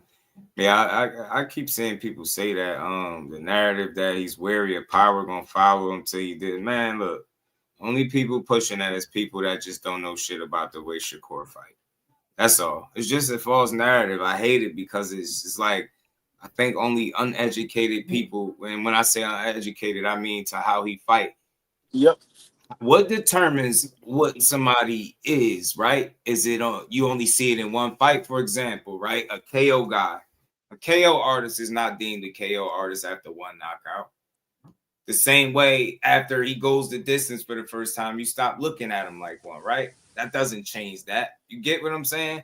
I don't get why people would see you fight away once. And that is who you are as opposed to the entire body of work. So how you are when you have one of your worst days of your life, that's how I should look at you all the time, right? It's pretty stupid, man. Like, and I'm serious. I do this. I've done it for everybody. I remember doing it for Haney. I had a few narratives from Chinny to Pillow Fisted, the runner. I've done it all. You got to be able to point to the fights where you can back up what you're saying. And it should be very fucking easy. It's just as how easy it is for you to type how he's this and that and he's scary this. Only people push that are idiots, man. Like, you get what I'm saying? Like, the dude, I haven't seen a fight from him yet where he haven't fought in the pocket. I don't care how little or how much. I've seen it. I've seen them all. You don't see it. I've never seen him running from somebody, not backing the guy down. So it's like when I heard he was scared of power, it was like after he cooked Nakatila, dropped him and everything. And I'm like, what are y'all basing this shit off? The 12 sit? It's showing that you scared of somebody when you dropped him twice and got credit for one of the knockdowns. Where are y'all getting this from? So you got and put him on the back foot. So you see that, and you see him push Della Santos back. So you like, see, yeah, that fight right there shows you he's a runner. You see how he fight people with power? Yeah, right in their wheelhouse. T.O. got good punching power. I don't think he's no knockout guy. I've said it over and over again. I'm gonna stand on it. But just right man, there, you know what the problem is, going back and forth. Right. This shit is crazy to me. I just don't know. Like, I listen. I like to talk some boxing. I appreciate all opinions, but this shit ain't even an opinion no more. It's just ridiculousness. To say that man scared of somebody with power is a foolish statement. We should have fights to really show you that Because the that's the point I'm case. trying to Remember, make is that Oscar Valdez they don't watch was tape. looked at as pound for pound, and he was knocking shit out. Look how he knocked out Miguel Berchelt. He get in front of Shakur, all of a sudden people forget how he was looking at him, like he wasn't one of them guys. Like that shit is crazy. I'm telling you, the bar goes unbelievably high when that man get in the ring. I'm telling y'all, rewrite the rules, all types of shit. Shout out to Mike Kirkland, man. He said you also just been saying that. I'm gonna tell you what they can't rewrite. Last I checked, Shakur Stevenson has never had a split decision. Nope. Just like last I checked, Keyshawn hasn't had a split decision or Bud. Like these guys been handling their business because everybody's a somebody till they become a nobody. That's why T.O. is a nobody, because the tape showed what we was gonna see what Shakur do when you ain't a Shakur hater and you actually watch tape. And it's boxing. Even with De Los Santos, he beat De Los Santos with a jab. He didn't let De Los Santos touch him like that because he was off the back foot. He was literally fighting with his lead hand. You see what I'm saying? So it'd be like, and he won though. And them It damn was foot clean. feints, Blaze. Yo, Blaze. Yeah. You touched on something that was super duper important, bro, which is people do not go back and rewatch fights. It seems like, you know what they say about memory, bro? They say like memory is us remembering the last time we remembered something. So it's important to go back and refresh the memory and actually watch it. Because with the Nakatila fight, bro, once people had it in their minds that this dude was scared of power, it just grew legs and took off, and then it just goes unchallenged. I'm like, go back and actually rewatch the fight and see how frequently this man is right in front of him. As a matter of fact, you could even argue that a good 65 to 75% of the fight, Shakur is actually putting him on the back foot. But the thing is the problem is like, and I'm gonna be honest, bro. I'm gonna be honest. I don't think Shakur should have took that De Los Santos fight because it branded him and it just messed up his branding. If he couldn't use his left arm, he shouldn't have took it. But he's so ill, he went in there and fought with one fucking arm. You feel me? And it looked bad because that's the only tape that looked like that. That's why I call it. I run around and call it the curse of De Los Santos. Right. Imagine he done finally broke this shit with the blood of Tio. Walk in the gym, you see, like that shit. That shit man. really messed up. You know, like with the perception of him. You feel me? Because he was main event during that fight when he did it, and that was for the title at 135. So we're like, you won the title fighting De Los Santos like that. So I get the critique, but you don't. But all of us, we watch all this tape before that and after that. And I told everybody going into this fight, his last three opponents, Artem, Padley, Zepeda, he outlanded him by over 200 punches. Now with T.O., it's over 300 punches. He been out punching cats since De Los Santos and finding a different way for each opponent. So, but the people don't watch tape. People call electricians. People say, you know, oh, Artem wasn't this, or you know, when he damn near beat Ghost, if I'm not mistaken, Frank Martin gave him a run. He needed that knockdown. You feel me? You feel me? That's what made people Frank Martin fans. You feel me? Then Padley electrician 5 days notice. Yeah, we know that's a heavy bag because ain't nobody coming in 5 days notice fight Shakur. You feel me? But there's a Zepeda, he stand in front of him and he makes him miss 4-punch combinations. Then he lands 4-punch combinations. But they hate. They talk about the one time he's on the ropes and gets hit. Goofy shit. Out to Mike Kirkland, man. Said facts. So, you know, like you said, watch whole fights. Watch whole fights over and over. I gotta give some pushback on the Padley talk that people make though, bro, because I need folks to actually go and watch Padley, man. Like, go watch this man fight. You seen this dude since Shakur, or even before that when he fought Mark Chamberlain. Mark Chamberlain was ranked #1 in the UK at 135. He got the upset. He whooped him on the. You got the upset. That was a huge upset at the time, bro. Huge upset. Remember? And in them last 3 fights, sets off. Hey, remember every time he got his shots off, his corner was clapping. You could hear him. They was in there working that boy. He worked Chamberlain, but he's 5 days notice to Shakur. So it's like, man, I respect his heart, but he never stood a chance. You feel me? Because you're gonna be a step behind. He ain't stand no chance. But still, But the reason why I give the pushback on that fight in particular is because we gotta see what Pally looks like versus these other guys. That other dude that he just fought for the European titles, dude was like 23-2. He was highly touted coming out of France. This dude. Look, listen though, listen to me though. I wouldn't be mad if Padley get his weight up and challenge for a rematch for Shakur. He need that run back with a full camp. I'm not taking nothing away from Padley, but that's what I'm trying to tell you. Like, hey, bro, you can't fight pound for pound. You can't go into a fight with somebody that's on the pound for pound list with 5 days notice and think you got a chance, homie. Because with the IQ alone, you're gonna get picked apart. Because you ain't locked in to even try to figure out your conditioning and whatever you need the game plan to fight against him. So he wasn't watching Shakur tape. That's why he got spanked. That's why it was easy. Because he had no answers for nothing. You feel me? Because at the end of the day, we know how Shakur fight. Shakur take 2 back steps to stay in range, make you miss and make you pay. That's what he do most of his career. Whether you like the output of it, the level of output or not, but that's how he get busy. So it's like, man, there's no way you going in 5 days notice against him and think you got any type of chance. You can get picked apart. Straight up. All right, hit that like button, y'all. Shout out to Padley, man. Been doing this thing. Doing this thing since then, getting him some wins. Padley look better than Tio, I'm telling you, right? Tio was lost soul out there, bro. Bro got in front of Core. It was like, man. All I was thinking when he said, yo, you get past his jab, he lunch food and all this stuff. I was like, guess we won't know that because you ain't getting past it. Start knocking that head back, drawing his head back. I'm like, yeah, I know that shit frustrating. And then he split the eye open. I was like, yes, blood. He's bleeding. And that's the thing, Just, man. I got receipts, man. I was asking everybody, how does T.O. win this fight? I say the first thing you got to deal with is range control. And the second thing you got to deal with is the lead hand. He keeps his lead hand down at his waist in all his fights. Watch him fight Barbosa. Barbosa just wasn't punching.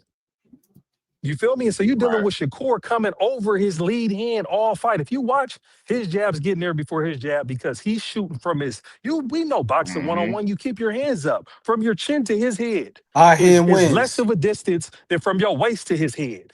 It's simple. And you got to win the lead hand battle with Shakur because it's going to be a lot of feints. It's going to be a lot of disrupting your lead hand and disrupting that space for you to get in there. So if you don't have a lead hand, you don't stand a chance against Shakur because everything's set up with the lead hand.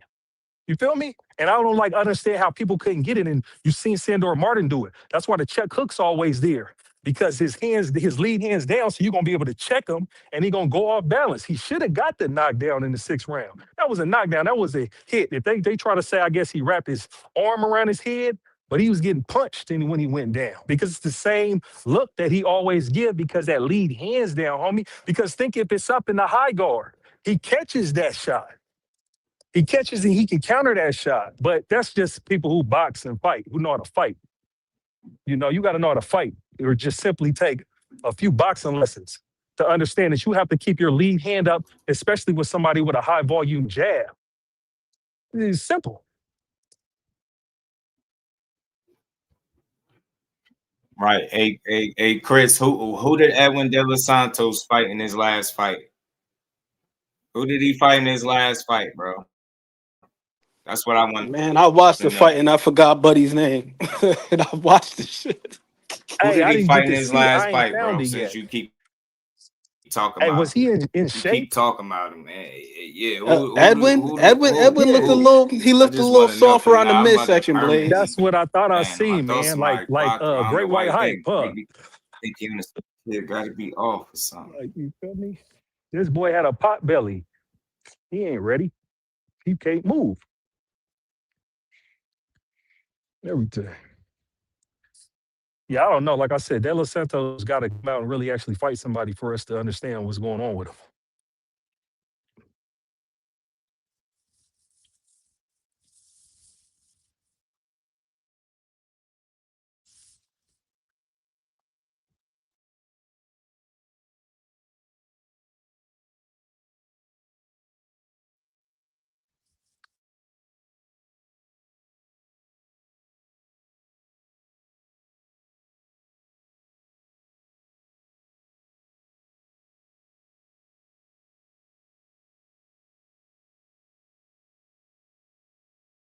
pissing me off, man. I'm thinking about getting rid of it. I'm telling you. I'm trying to be patient, but man, all that lagging and shit don't be working. I hate it. Kelly was boxing, sticking and moving. Yeah, man.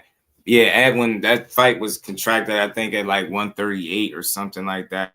Yeah, I just wanted to know. I wanted to know who do, like, because you keep typing the same shit every day. Like, something got to be wrong with that kid, man. Seriously. Man, it's annoying. But damn, I had the interview up. Let me see. Yeah, Devin Santos look a little chubby around the midsection for sure. Little roly poly around the midsection. You know what I'm saying? He been eating good. Hold on, let me get this interview back up. It's almost, I'm gonna play a few more minutes.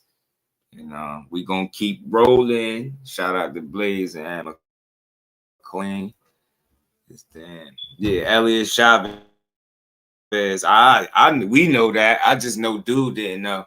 That's why I was wanting to ask, because what I found out, man, these boxing fans be exposing themselves. They'll lobby for a guy to get a fight or say, this one is scared to fight this guy, but they won't even know nothing about the individual that they vouching for. Like, they won't even know that the dude had a fight. Keep saying the same stupid, elementary stuff.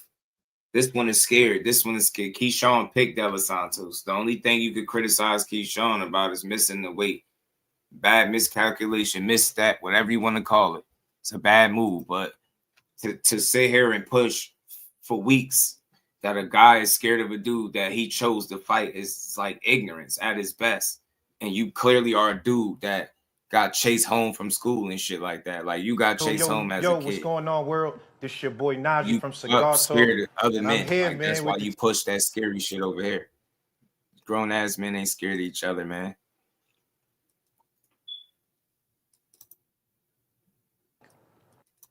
Hold on, y'all. My bad. I'm trying to get it back to where I had it at. Already prepared for it now. I'm like, okay, whatever. I just gotta wait in the ring. Just stay ready. Don't get frustrated with the weight or nothing like that. Shout out to my brother, Mike Kirkland. And I'm like, damn, like, everything I'm calling is just happening like how it's supposed to happen. And that was another thing. I'm like, if my predictions is this right, ding, the round start, all my predictions is coming true. Right. Mm-hmm. So after, like, we here, right? Like, you're the guy now. Yeah. You're the guy. This is four divisions. Yeah. The pound for pound conversation is always gonna happen. It's always gonna be. Speaking of pound for pound, when we gone, when we not on this, got Core at top 3. Moved to number 3 on the pound for pound, y'all. I made a tweet today. A lot of people agreed. A lot of homie Core layered up, leveled up on him. I said number initially, 3. The winner of this fight is a top 5. They're gonna be punching the air over that, y'all. With that performance, it's top 3. I think to dominate him in that fashion, to me, is now in the top 3. Do you care about the pound for pound thing? Like, is that something like, I want y'all to know and recognize me as number 1, or you don't care at all? Nah, I don't care no more. Nah? Nah, I don't care no more. At the end of the day, it's a political type of thing. Like, it's politics within this. Like, if this person likes this other person, they put the guys higher. For me personally, to go beat Tio the way that I did, with Tio being a 28-year-old fighter in his prime, he just dominated against a guy like Arnold Barboza, made him look like fool. And then I make him look even worse than Arnold Barboza looked against him. That's true. For me, I'm up there.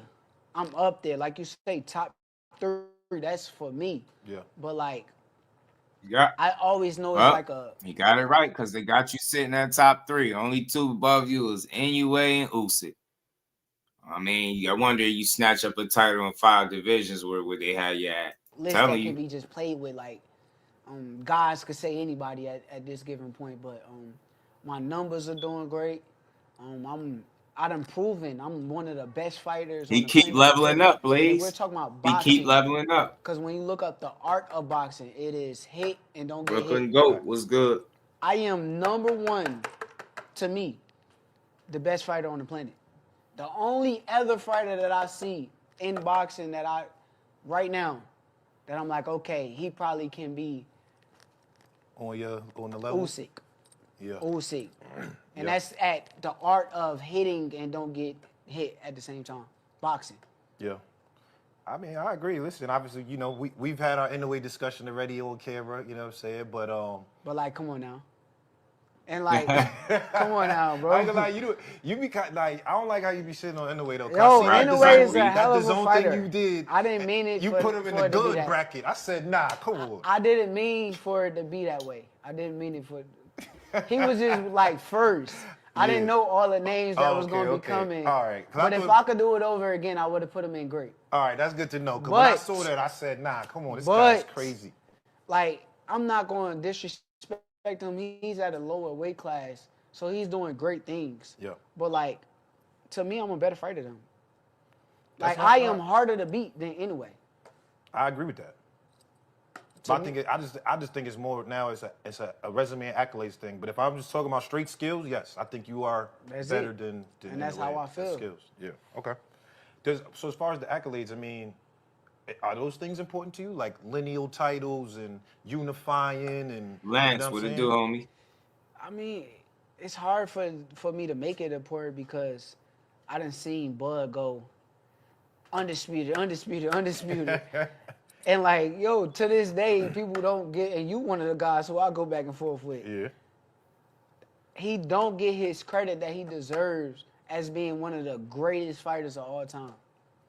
And why? Because, his resume, bro, his last 3 fights made up for any resume that y'all even talking about that I still disagree with.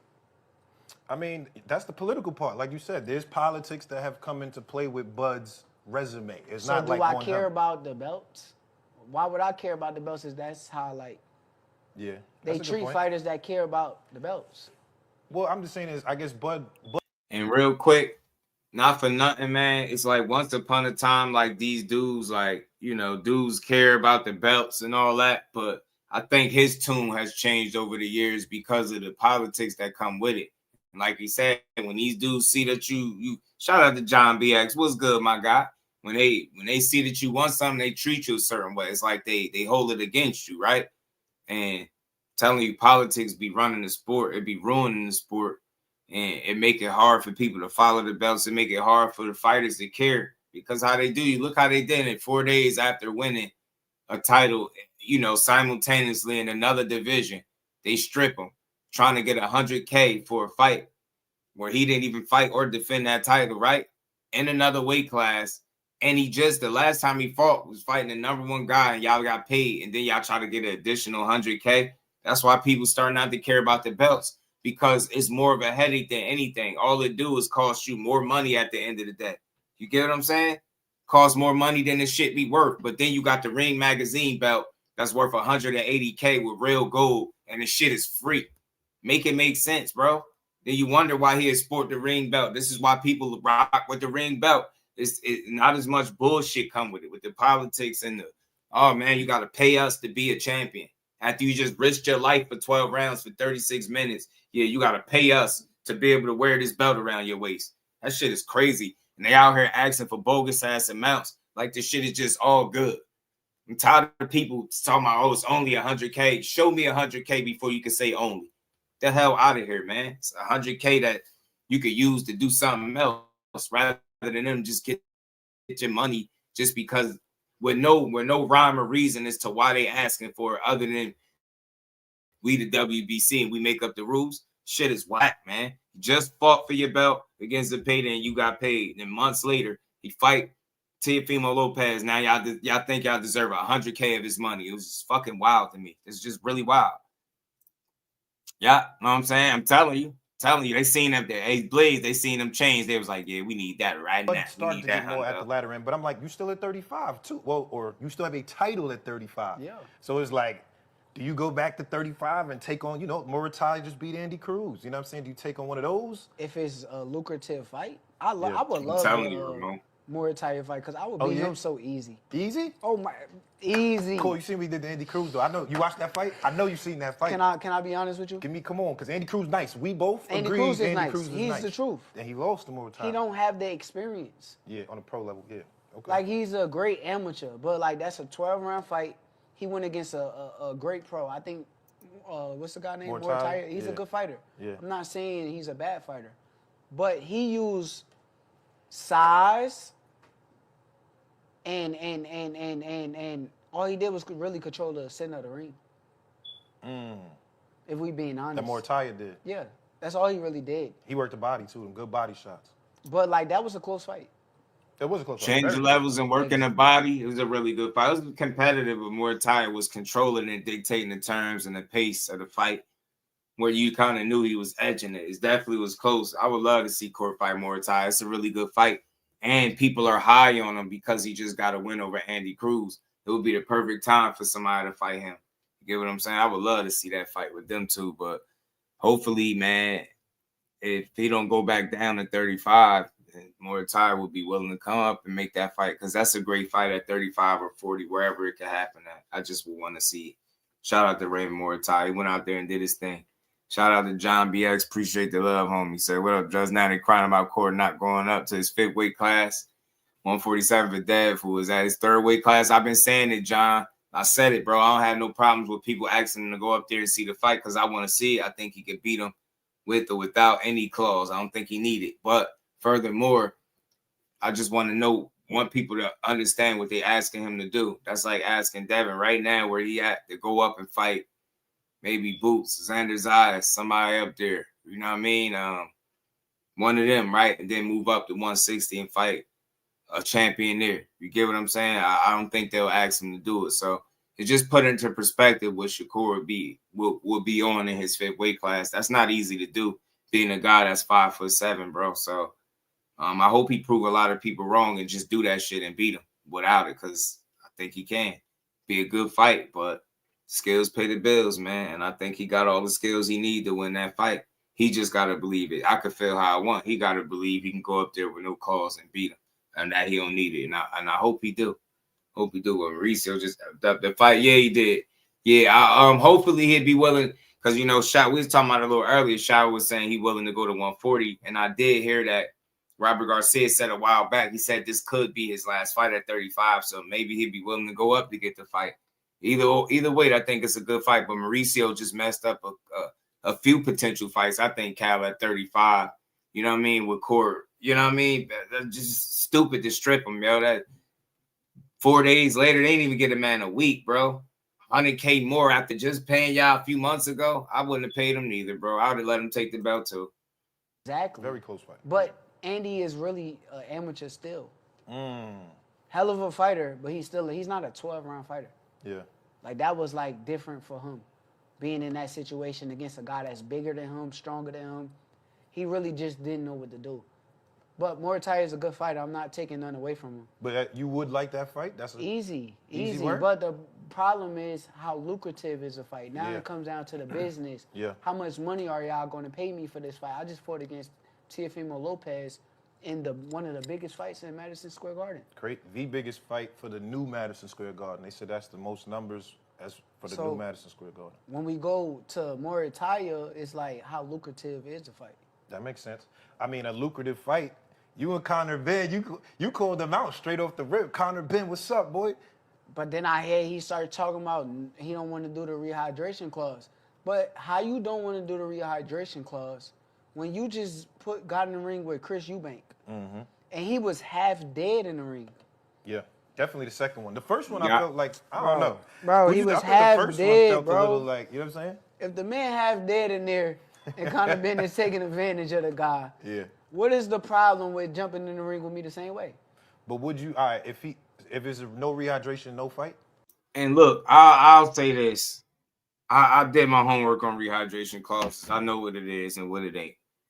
Feel how you want, different strokes for different folks. You fighting outside your weight class and you fighting a dude that's fought considerably higher than you, as high as 160.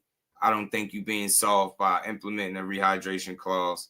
Like I said, different strokes for different folks. If you could put the rehydration clause on Chris Eubank twice, if it's good for the goose, it should be good for the gander.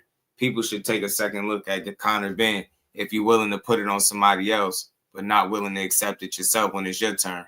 Like, that's Buster energy to me. Cecil, what it do, homie? Shout out to everybody in the building still rocking. Hit that like button, y'all.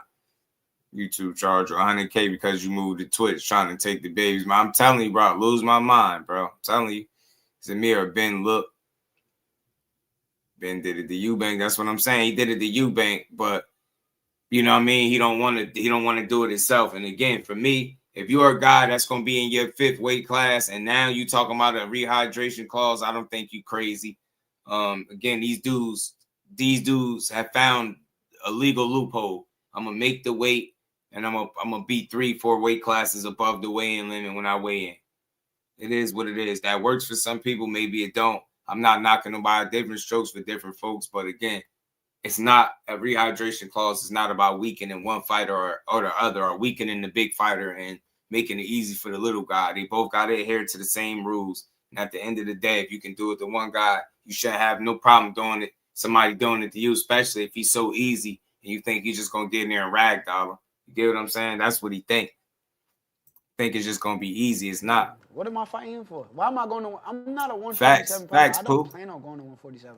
Yeah. I don't know why. Like, everybody want to keep making this. Yeah. Like, this 147 thing. Yeah. Because it's like, okay, he's better than everybody at 135, 140. Sure. Nobody could beat him. So now we got to test him out at 147. That's how. Because he that good. Yeah.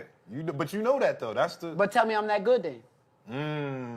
Tell me I'm that good then. Yeah. If that's how y'all feel, Yeah. Tell me. I want to hear it. Yeah, I like that. I will say yes. He probably did teach. And when people are that I'm not good, sure. we want to see a Did he say it in this? fight. This is my That's first what time we're listening. And that's to what it. I thought Tio was gonna get, and we ain't get that. Damn. Damn, y'all. We y'all, gotta find another one. I feel bad for y'all, because y'all gonna be waiting for the rest of my career. Like, Yeah. God damn, shit, we want to see some. It ain't gonna happen. The most y'all gonna ever get is a Zepeda. That was y'all best hope and chance at getting Zepeda? resistance. Yes. Nah, not at 35. Oh, my God. The guy at 35, he's not even in the conversation no more. So that's His style, bro. Styles make fights. The style Yes. that will give me the most resistance will be the guy who throws 1,000,000 punches around and don't stop punching. Yeah.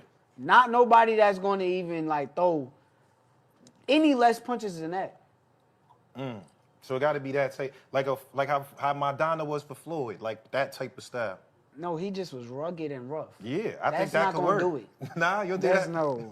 I'm strong. You know, like you are strong. No, I don't know. that's Like true. I think No, that's you're the part strong. that they missing. Like Yeah, I'm you're strong strong. Like, inside. I'm That's a fact. physically I could throw people around too. There was parts in the Tio fight where I did get inside, and you was yeah. I You can see little. that.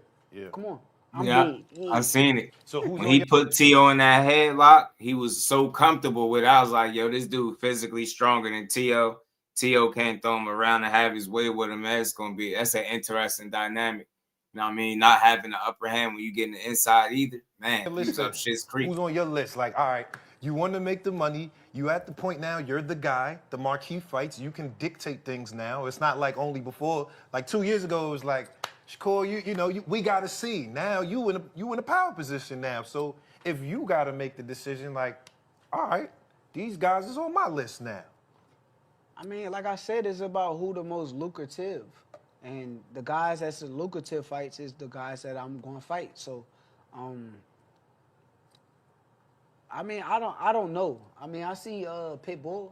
Pitbull is a guy that's a name in the sport. Yeah, I like that. And honestly, it's a lot of casual fans that love Pitbull. Yeah. So most of his fan base is the guys that's like casuals and believe that. And a lot of Mexicans. They believe that a guy like Pitbull would be the style to stand up. What it do, homie? Easy work. Easy work. That's a good fight. I like the. Being strong ain't got shit to do with knocking somebody out. Butcher, what's good with it? This dude's an idiot, bro. I'm about to permanently block you from the channel. You just keep typing the same dumbass shit. I'm tired of seeing it, bro. It's dumb. Like, shut up. Damn, man. Go troll another chat. You don't even do good trolling. You like an idiot or something, bro. Shut the hell up. If Shakur punched you in your face, he'll knock your goofy ass out.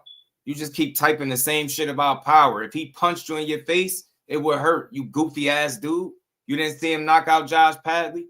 Damn dummy. Shut up, man.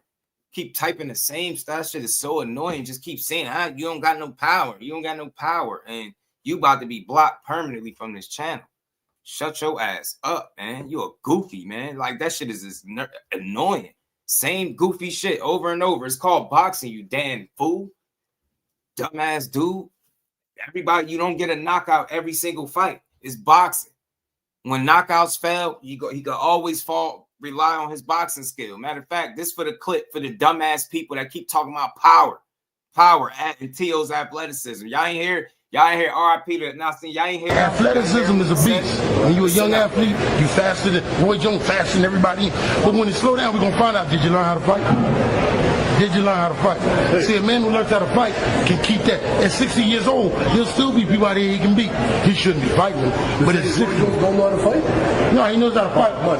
But that's not what he built his legacy. His legacy was built on. He was incredible because God sent him to earth that way. But what happens when God slows us all down? Did you learn the fundamentals of how to cover up, block, catch shots? Did you learn the fundamentals of when a guy rock you or hit you in the back of the head? Did you learn that? Barrow has all the fundamentals. Exactly. What be happening to those knockout guys when they can't get knockouts? What be happening to them knockout guys when they ain't getting knockouts? Look, and I ain't taking no shots at nobody. I'm just talking boxing. Dudes are going to a fight at 100% KO ratio, and you get in that fight with a guy that you can't knock out. What do you have to fall back on? You get what I'm saying? You got fundamentals and boxing ability. You technically sound, right? Defensively responsible. That shit gonna take you a lot farther than just having power or just being strong. Got to know more about boxing. Educate yourself. Stop saying the same dumbass shit every day. We didn't see you knock somebody out, so that means you're not strong. You ain't heard Sean Porter tell you he's physically strong. Matter of fact, I'll play another clip from Sean Porter to let you know what he had to say about Shakur. Shit like this, like it rubs it in, right? Because this is somebody that shared the ring with him, right? Not only did he say he physically strong, this is what else he said when he sparred. You win 4 rounds sparring Shakur. No, I did not. What the hell? No, absolutely not. Did you win a round? But every time, no, I did not. I didn't win a round. Right. But every time I hit him, I did make it known. I got you, because I know he's not used to getting hit. He's, that percentage of how much he doesn't get hit is virtually amazing, and I got to see that up close and personal, which is why I got in the ring and spar with him. Well, on top of the fact that he practically been calling me out for years to spar with him. So that was a good sparring session. No, I didn't win a round. Maybe I won a round. Maybe. Ask him. We're going to have to ask him. Yeah, he might give you the benefit of the doubt. Give you some props.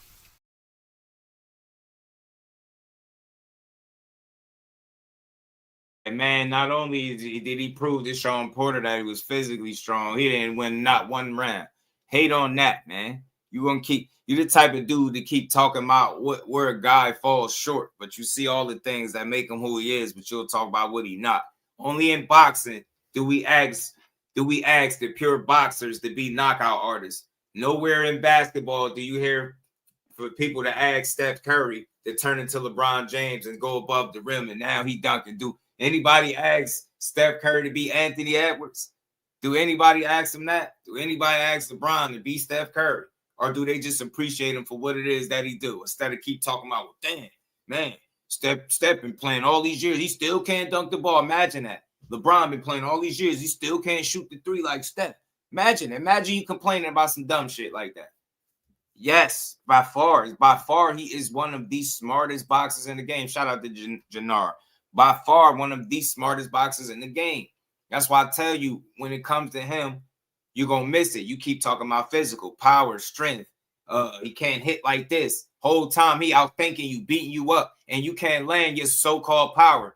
And now he beating you up, and your confidence is bleeding up out of you. Your face leaking. Ask Tio. Eye leaking and shit. Now he's standing right in front of you. You can't do shit about it. The jab that you said was easy, you can't do nothing. You can't even get past it. That's what's wrong with boxing. We got too many like uneducated weirdos with opinions. Everybody don't deserve an opinion, bro. I swear some of y'all don't deserve an opinion, bro. You say the most ignorant stuff, man. Build boxing up. Stop tearing it down, bro. We talking about a great boxer, arguably one of the best you're going to watch of this era. Telling you, it's going to take a special SOB to beat this dude. I'm telling you that. So you go get in line with the rest of the dummies. Y'all been sitting back for about 25 fights, hoping and praying somebody beat him. Hoping and praying. Ain't came close. And the toughest competition, he cooked him. So you know what you say? Yeah, he ain't knock him out, though. Shut up. Just shut up. Get beat up like your daddy used to, man. Hit that like button. Y'all support the channel. We about to hit 3 hours. Would you Still about 80 people here. I think Let's he's rock, at 47 now. Exactly. Now, I'm going to tell you again, and I told all of these guys. Mont was good with it. If y'all want me to come to 147, I'm coming in with rehydration clause. I don't even do that. Thanks, bro. But why am I going up to these guys' weight classes if I'm not planning on going there? So any of y'all want to fight me at 147? Yeah, rehydration. 10 pounds. 10-pound rehydration. That like the IBF rule, basically. You got to understand. That means on fight night, when we get in the ring, they're going to be 157, maybe 158. Max. No bigger than 160 that night. Right. I'm cool with that. So if we could get it like, all right, like the IBF. But I don't think he being unreasonable. I don't think he being too unreasonable. But the fact is, dudes want to weigh in at whatever weight they in. And then I'm going to rehydrate. I'm going to be a Super Saiyan. Now I'm 3-4 weight classes above where I weighed in at. And they think that shit ain't having some wild-ass advantage. But they're like, but he made the weight, though. I don't want to hear that weird-ass shit. I don't want to hear that. That's like, put your fighter in the guy that you like the most. Put him in a disadvantage like that and see if you like it. You get what I'm saying? You would never want to see your fighter at that type of disadvantage, a 20 pound, 15, 20, 25 pound weight disadvantage. That shit is ridiculous. You get what I'm saying? That's very reasonable.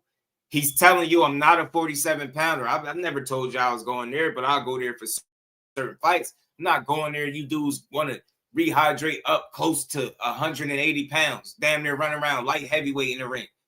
Talking about, yeah, I'm a welterweight. Yeah, nah. Conor Benn. You know what I'm saying? And I'm going to play the little clip from Conor Benn in a second. You know what I'm saying? I'm telling you, bro. I'm telling you, guys should not be able to rehydrate 3 to 4 weight classes above where they weighed in at. I think that's wild. And I don't care what fighter does it. I'm not taking shots at nobody. I'm standing on what I believe. I don't believe nobody should weigh in at any weight. And then by fight night, you 4 weight classes above where you weighed in at. You fight at 130, but fight night, you a damn middleweight. You get what I'm saying? Junior middleweight, that shit is wild to me. That's a lot of weight. I'm telling you. And again, if you are a firm believer that there are weight classes for a reason, then you understand why I feel the way I feel. I wasn't against it when nobody else put a rehydration clause, because I've always said this. If you are campaigning or willing to take a fight outside of where you fight at, your natural weight, right? You kind of giving up size and you say something about a rehydration.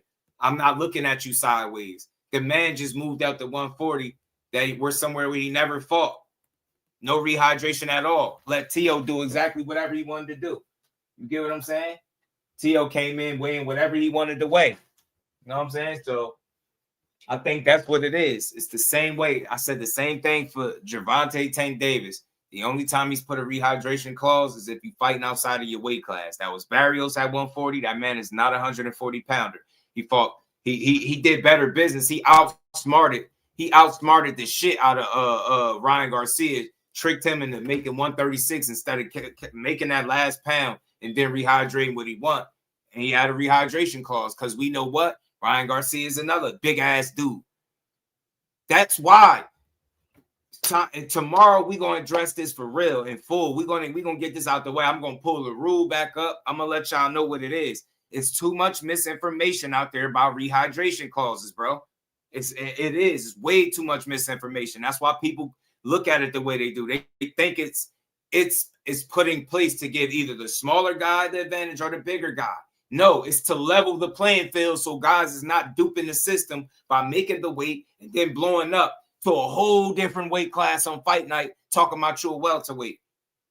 That's why y'all don't like it. That's the only reason people complaining about it, because it don't favor the favorite fighter or the fighters that they watch. Big ass dudes fighting way below their weight class. Guys struggling and killing themselves to make weight to rehydrate and be a bully on fight night. That's what that shit is, bro. Telling you, that's what that shit really be. Big shout out to Mike Kirkland, man. Showing much love in that super chat. Y'all hit that like button. Support the Bills. Support the grind. Shout out to Mike Kirkland. He said, talk your shit after all the shit you took when the Admin fight happened and all they did and still talk shit about. You get me? They won't shut up about Admin. That's why I say they gonna get this work, Mike. But I'm gonna still be realistic. I'm gonna be logical. I'm gonna give y'all a good conversation. But this generation of boxing fans, they don't like to hear you get your just due. You know what I'm saying? They like, let me tell you how boring he was. Let me tell you how he ain't knock him out. Let me tell you how he hurt his hand. Let me tell you, you know what I'm saying? Nah, man. Hell nah. He cooked his ass, man. And I'm telling you, it's going to be the same for a lot of these other dudes, man. He get an opportunity, they're going to lose too. Not as bad. I ain't going to say he's going to cook everybody like that, but it's a lot more people that's going to lose to his hand when it's all said and done if they get in the ring. Mark my words. And we ain't never got to box again. Well, right. I already been getting these bets, but now it's time for you to get your just due.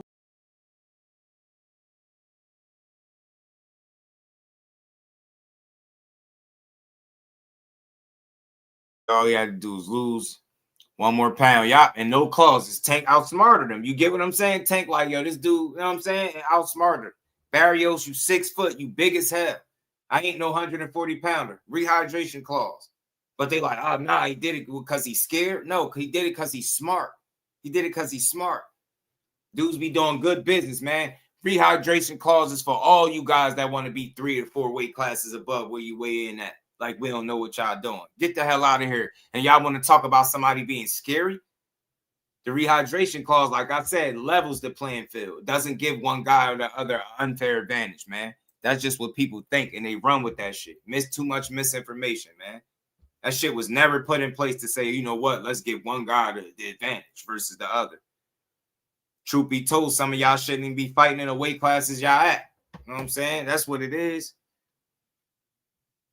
Dudes want to come in 25, 30-pound weight advantages, talking about somebody scared. Yo, it's wild how people can't find my live and they keep showing it like I'm not even like, yo, this is, you know what? Let's keep rolling, y'all. I'm going to play a little bit more of this, man, and we're going to head out, man. Hit that like button. We still got 70 people in this. 10-pound rehydration. Yes, but think about it. If there's no rehydration clause, these guys going to give it up to 170 pounds. Yeah, 175. I'm in the 140s on fight night. Yeah. Listen to what he's saying. 140, they 170. Bro, I'm not. What am I in here wrestling around with these? Right. Come on, bro. How did you feel at 140 though? Like compared to 35, did you feel? And that's what he said. Tell me he lying. Dude's gonna be running around 170 plus while he in the 140s. And you telling me that's not a problem with that? It's not a problem with that, right? So welterweights should fight super middleweights, right? Since you get what I'm trying to say, like think about the weight discrepancy. Dudes is full of shit, man. I'm telling you. I don't respect it. Packing on 3 or 4 weight classes, amount of weight. Like, bro, 3 or 4 weight classes worth of weight. And from the time you weigh in to fight night and you telling me that's not crazy, you cool with that. That's completely normal because everybody do that, right? Not everybody does that, man. Not everybody does that. So what he's saying is not unreasonable at all to me. You know what I mean? Now, I know he crapped on it before with Tank, but I think he was misinformed too. People need to stop with the misinformation. It been out of 31 fights from Gervonta Davis, it was 2 guys that had rehydration clauses. Both guys that blow up pretty big in between camps. Both of them. Barrios and Ryan, goofy asses.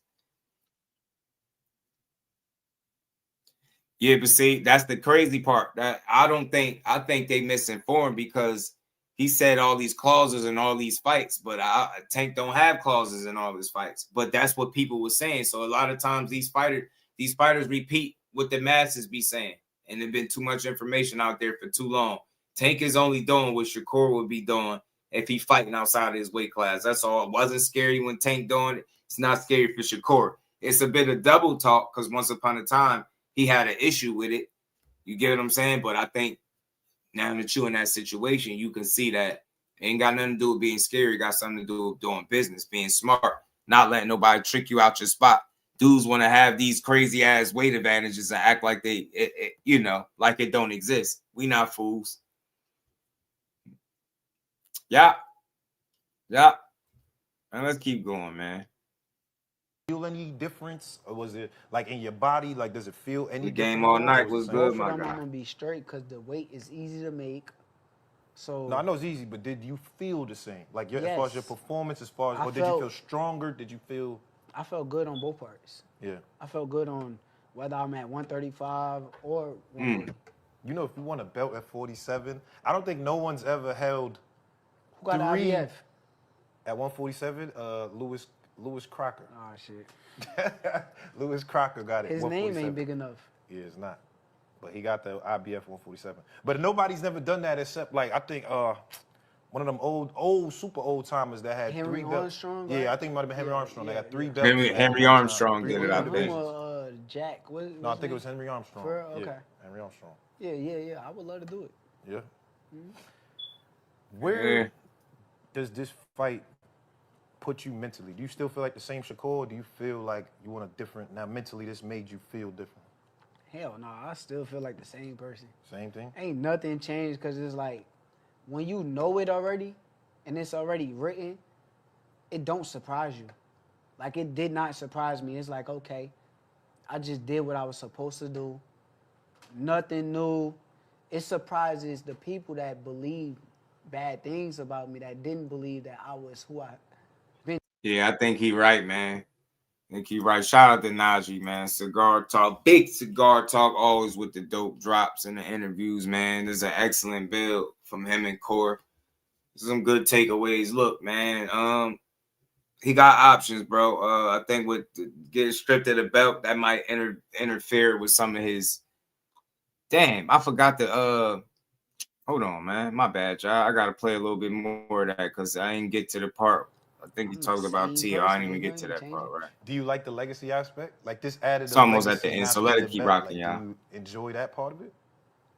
It's cool. It's cool. You what mad cool with this shit. I ain't Nah, gonna lie. you know what I like. You know what I like about it is that one of the guys that they've been like claiming would beat me or being a top guy in the sport finally signed up to fight me. Yeah. After all of these years, I've been kind of campaigning that I want to fight against the best of the best, and it's people in or around my weight that would have not jumped up and waiting for Teo. They would not even thought about fighting against Teofimo Lopez because, he's fighting at 140 and he's big, he's strong, he's fast, he's athletic. But I said, fuck it, I'm going to take the risk. Yeah. And when I took the risk, it all paid off. So for me, I'm just happy that somebody actually did it. Somebody, and they got to give credit to Teo. Yeah. Like, honestly, I agree. I felt bad. After the fight, I went in the not in the locker room, the doctors, they went to check me and shit. And I seen Teo in there. We actually took a picture together and everything. But he was in there dolo. Dolo. I'm like, none of his team, nobody? Where everybody at? Right. Why is he in here dolo? Me and him having a full-on conversation. He pulled me to the side, just one-on-one. Me and him had a good little convo, but nobody else is in here with him. I didn't like that. Like, that didn't make me feel good because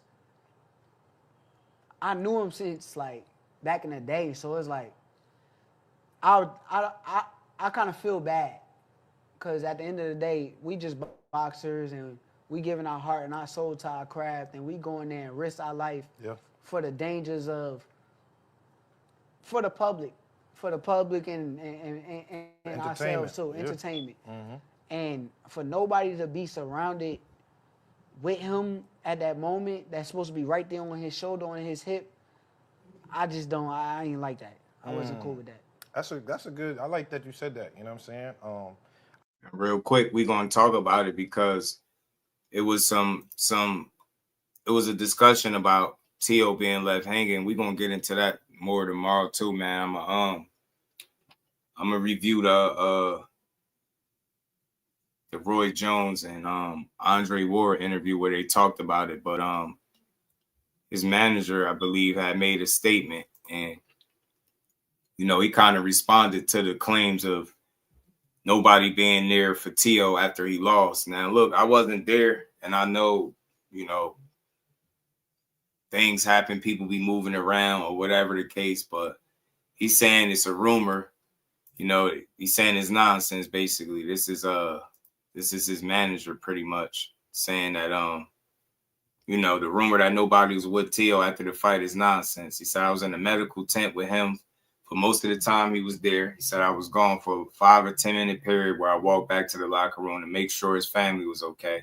After he got cleared by the doctor, we left the garden and hung back out at the hotel till 6 a.m. with Teo. So he's saying, that's right from Keith Connolly. So he's saying that they was with him, but of course, saying wasn't nobody with him when he seen him, and it looked like they kind of left him hanging. You know what I'm saying? Left him by himself, which is nasty work if they really left the man by himself. And in the biggest moment of his life, he lose. And that's why I say everybody loves a winner. They'll be there when you win it, but people won't be there when you lose. It's not the same. Everybody loves supporting and cheering for the winner, but that shit hit different when a guy lose. That's why on this channel, since my very first live stream, I always made it clear that over here on this channel, I support people win, lose, or draw. A loss don't mean the end of the road or end of my support. You know what I mean? I support you all the way up until you lose. That's fake. That's why I call myself a supporter of boxing and not a fan. Not saying I can't be a fan of nobody, but I feel like fans are the ones that'll switch up on you the minute you lose. Say you miss weight, you get stripped of a title, anything, something go wrong, outside the ring activity, anything, people switch up on you. That's what a fan is to me. Fans just go with the flow. They go with the winners. They go with the big names. They don't rock with you after you lose. People throw you away and they be done with you. You get what I'm saying? So I think it's unfortunate if it's any truth to the fact that his people wasn't there with him to support him after he took a loss. I think that would be nasty work, but look, it's always two sides to the story. And Keith did put out this statement saying, he was with him, but people said they didn't see his father. And we're going to get into that more tomorrow too. His father, Andre Ward spoke about what his father said, and he echoed some of my same sentiments about it. Sounded like he was disconnecting himself from the actual fight. Like, look, I showed you everything. I told you what to do. You're not doing it. That's not a good look, man. You got to encourage him, and you were supposed to breathe life into him. And instead of breathing life into him, you did a poor job at coaching, and you planted a bad seed in his head. You told him he gonna hate himself, and he was in an interview saying that we're gonna cover that interview and stuff tomorrow. So y'all stay tuned. Everybody in here, hit the like button, sub to the channel if you haven't. Make sure your notifications on. Support the grind, man. It's been a dope build. And it's plenty more to get into. We're going to talk about all that. We're going to talk about more about if Teo Sr., if it's time for him to, take the back seat. We're going to talk about it. It's a good conversation, man. Big shout out to Mike Kirkland. Appreciate all the love, bro. So I think Shakur has a Floyd Mayweather mentality. Prove you can beat me, and I will train like he broke y'all because of the Olympic losses. My opinion. I'm telling you, I said it, Mike, when he cried in the Olympics after losing, I felt the same way I felt seeing Floyd. I said that shit about to create a different kind of monster. You ain't see Floyd lose another fight. You get what I'm saying? And he didn't lose that fight. Some people think that Shakur should have been a gold medalist and that he beat Robisi. I ain't going to argue it. He got his silver medal, but I felt like him crying, it created a different kind of beast. And that's why you see the kind of competitor you see today. He ain't trying to lose again to nobody for nothing. If you're going to beat him, it's going to be because you better than him, not because he slipped up. You know what I'm saying? And didn't cross his T's and dot his I's.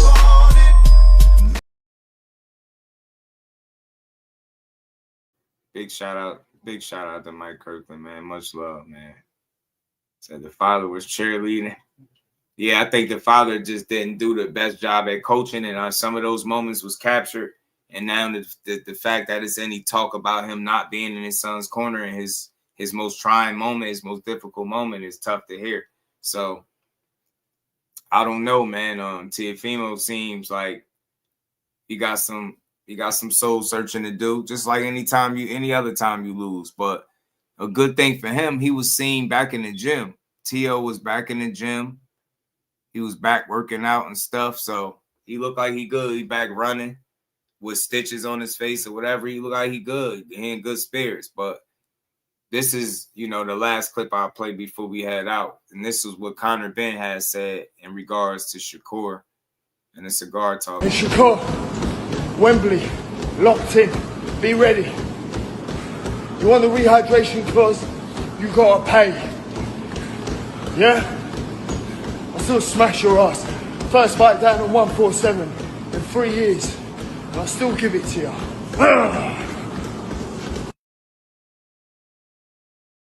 And we're going to talk more on that tomorrow, too. I'm going to keep that clip because he's saying locked in Wembley. Like, he sounded like they got something going on right there. I don't know how true it is. I don't know if they got something planned, but we'll see. He's saying you want a rehydration clause, you got to pay me.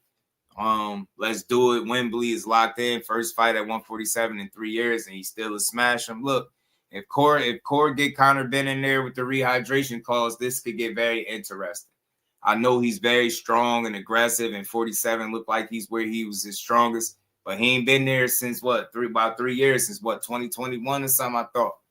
Maybe, right? Or so. So he is dropping weight from 160 all the way back down. That could prove to be an issue. You never know. So I think Shakur is just looking to capitalize. If he can make a big fight in the UK, possibly a stadium type fight, especially after selling out the MSG over 21K in his first pay-per-view. If he can follow that up with a big-ass UK fight, say in a stadium with a guy like Conor Benn or Dalton Smith, I think he'd be cooking with grease, man. It's all about making that next big fight for yourself. And I know Core got his eyes on the playing field at 40, and he's looking at guys potentially, possibly at 47 if he can get them in there under the right circumstances. So we'll see, man. I think the sky's the limit for him, man. I think his skill is evident. He's shown you that. He's shown you all the things that people said he couldn't do. He showed you in the Williams to pay to fight offensively. Everything they said he couldn't do defensively at a high level, he showed you he could do it against Teofimo, as well as shut the guy out, right? Look at his face. He beat Teofimo face up. I don't want to say he's broken because I want to see how he'll respond after this loss, but I think for that night, he definitely broke his confidence. He gave him a boxing lesson, and he sent him back to the drawing board with a lot of questions. And the biggest question I think we got for Teofimo is, will he add anybody to his training regimen, like in his corner, or will he just keep the same old corner? And is he cool with, Teofimo Lopez Sr. being the guy in the main guy in the corner? We seen Brian Norman recently just make a change from his dad, right? They still locked in and cool, so it wouldn't be the craziest thing to see Teofimo do it. You know what I'm saying? And Shakur not only snatched Teo belts, but he became the 25th fighter, to win a belt in 4 different weight classes, man. And made number 25, bro. That's how special he is. So I want people to think about that. When you say, oh, you glazing him, or you exaggerating his accomplishments and all that stupid stuff, I just want y'all to know that he's the 25th boxer out of thousands, tens of thousands of boxers to win a title in 4 different weight classes. 25th. And I think he might have done it with the least amount of fights. He ain't the youngest, but he done it with the least amount of fights, I believe, with 25. So you seen him. They moved him up. Number 3 on the pound for pound list. I think it's hard to argue with. You know what I'm saying? I think it's hard to argue with. He doing his thing. And he only 28. He got more to accomplish, man. Let's see how far he'll take it. We're going to see what this big win over Teofimo does for Shakur moving forward. If he sticks around at 140, he did get stripped, so maybe he has less of an incentive to go back down to 35. We don't know. I can't make the decision for him. He probably ain't made up his mind yet, so we're going to see. But he told the WBC he wasn't paying no 100K, and now he's stripped. So we'll see what the landscape for him look like at 140, man. It's a lot of talent there. It's a lot of fights to be made. I want to see any of them. You know what I'm saying? You can't tell me this ain't one of the best fighters of this era of boxing, period. You know what I mean? Not just, if it ain't the performances, it's shutouts, it's the accomplishments, you name it. I think he's doing a bit of all of it, right? Chasing legacy, snatching up the accolades. He's trying to fight the best fighters. He's trying to give us meaningful fights, and he's doing a damn good job at it. I think MSG, those numbers show you that he got star power. I think if he has a great dance partner, he'll continue to do well. You know what I'm saying? Fighters like him need dance partners to complement their skill set. It's just that simple. When you put them in there with guys that's, less than elite, you're going to leave. It just leave too much room for complaining. When you put them in there with another guy that's supposed to be on par with him or supposed to be a world-class, world-level elite guy, that's when you're going to see the best Shakur Stevenson. So hopefully this fight moving forward is the beginning of big fights to come for this dude, because, again, I think the bigger the fight he's in, the better it is for us, and we all win. I think the more motivated he is, the better he'll perform. You know what I'm saying?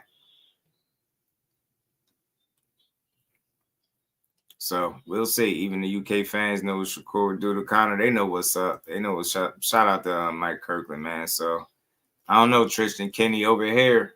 You over here at Just Do. So over here on Just Do, everybody gets supported. You get what I'm saying?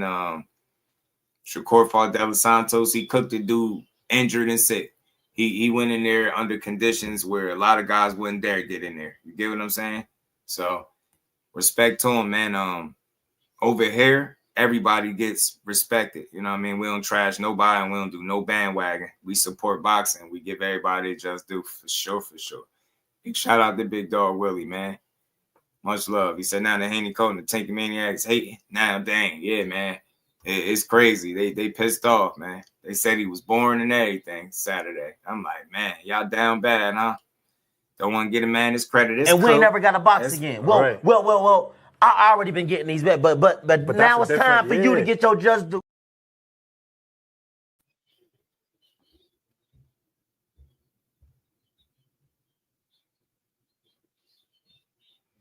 Shout out to Big Dog Willie. Appreciate the love, homie. And while we wrapping up, we almost 3.5 hours in. We got another one. Yeah, Barry. Shakur is not a real fighter. He's a runner, bro. I like Mike Tyson's style. There goes something we got in common, man. So you might like some boxing, man. Tyson is my guy. That's the reason I watch boxing to this day. But tell me something, hey, Barry, man. While we still in here, there's still 60 people in here. Hey, man, fill us in, Barry. Shakur got 25 fights. I've seen them all. I don't know how many you've seen. Hey, Barry, can you do me a favor, fam? Can you tell me the fights I should go watch that's going to show me that Shakur's a runner? You say he's a runner. So out of 25 fights, you should be able to point to several fights that I should go rewatch. Because, again, I watched them already. So let me know the fights, Barry, that I should go rewatch that's going to show me Shakur is a runner. Because I know he just fought Saturday. I mean, he cooked Teo right in front of him. That wasn't no running there. I mean, the fight before that was Williams Zepeda. He beat Williams Zepeda at his own game. It wasn't no running there. The fight before that, who was that? Was that Josh Padley? He stopped him. It wasn't no running there. The fight before that was Artem. I was at that fight. He beat him up, had him on the back foot the last 3-4 rounds of the fight. He didn't run there. So I'm just trying to figure out where the fight's at.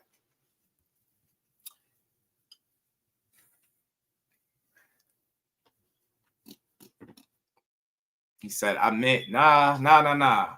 Saying somebody's a runner is saying exactly that. You ain't, how you meant to say he ain't got no power is you say he's a runner. You say he's not a real fighter. For one, you called a guy that just made history. He just added his name. He's the 25th fighter, boxer, male or female, in the tens and thousands of boxers through all of the years to be a 4-division champion. Start right there. What's not real about that? I know you might not like his style. That's fine. I'm not here to argue anybody that's criticizing the style. You don't like it, you don't like it. It's like jazz. Everybody don't like jazz. You know what I'm saying? So it's the same thing with core. But when you say somebody's not a real fighter, you got to make it make sense. What is he, a fake fighter? Like, what is he? Not a real fighter. Like, why? Because he don't stand still and let you punch on him? You know he got the highest plus-minus ratio in boxing, means hitting and not getting hit. And do you know he's number 2 in combination punches landed? So when people say he don't fight, the numbers say otherwise. You get me? When you say somebody's a runner, you should be able to name the fights like X, Y, and Z. You should be able to say this fight, that fight, this fight, that fight. See what I'm saying? Nah, Tyson, that's not why Tyson a legend. Tyson a legend because what is he, the youngest heavyweight champion in the history of the sport? That's why Tyson a legend. You know what I'm saying? He's not a legend because he went life and death. Ain't shit cool about taking punishment, bro. You know what I mean? Shout out to his holy champ. Why didn't Tio walk through him? Why didn't any of these guys? You get what I'm saying, fam? Why do any of these guys walk through him? I just try to tell y'all every single time somebody say something about him and it's not true, I try to get him to tell the truth about it. Tell me who he ran against. Yeah, that must be A.B. More boxing. Is that you? B more boxing. Is that you, G? Sound like B more boxing over there.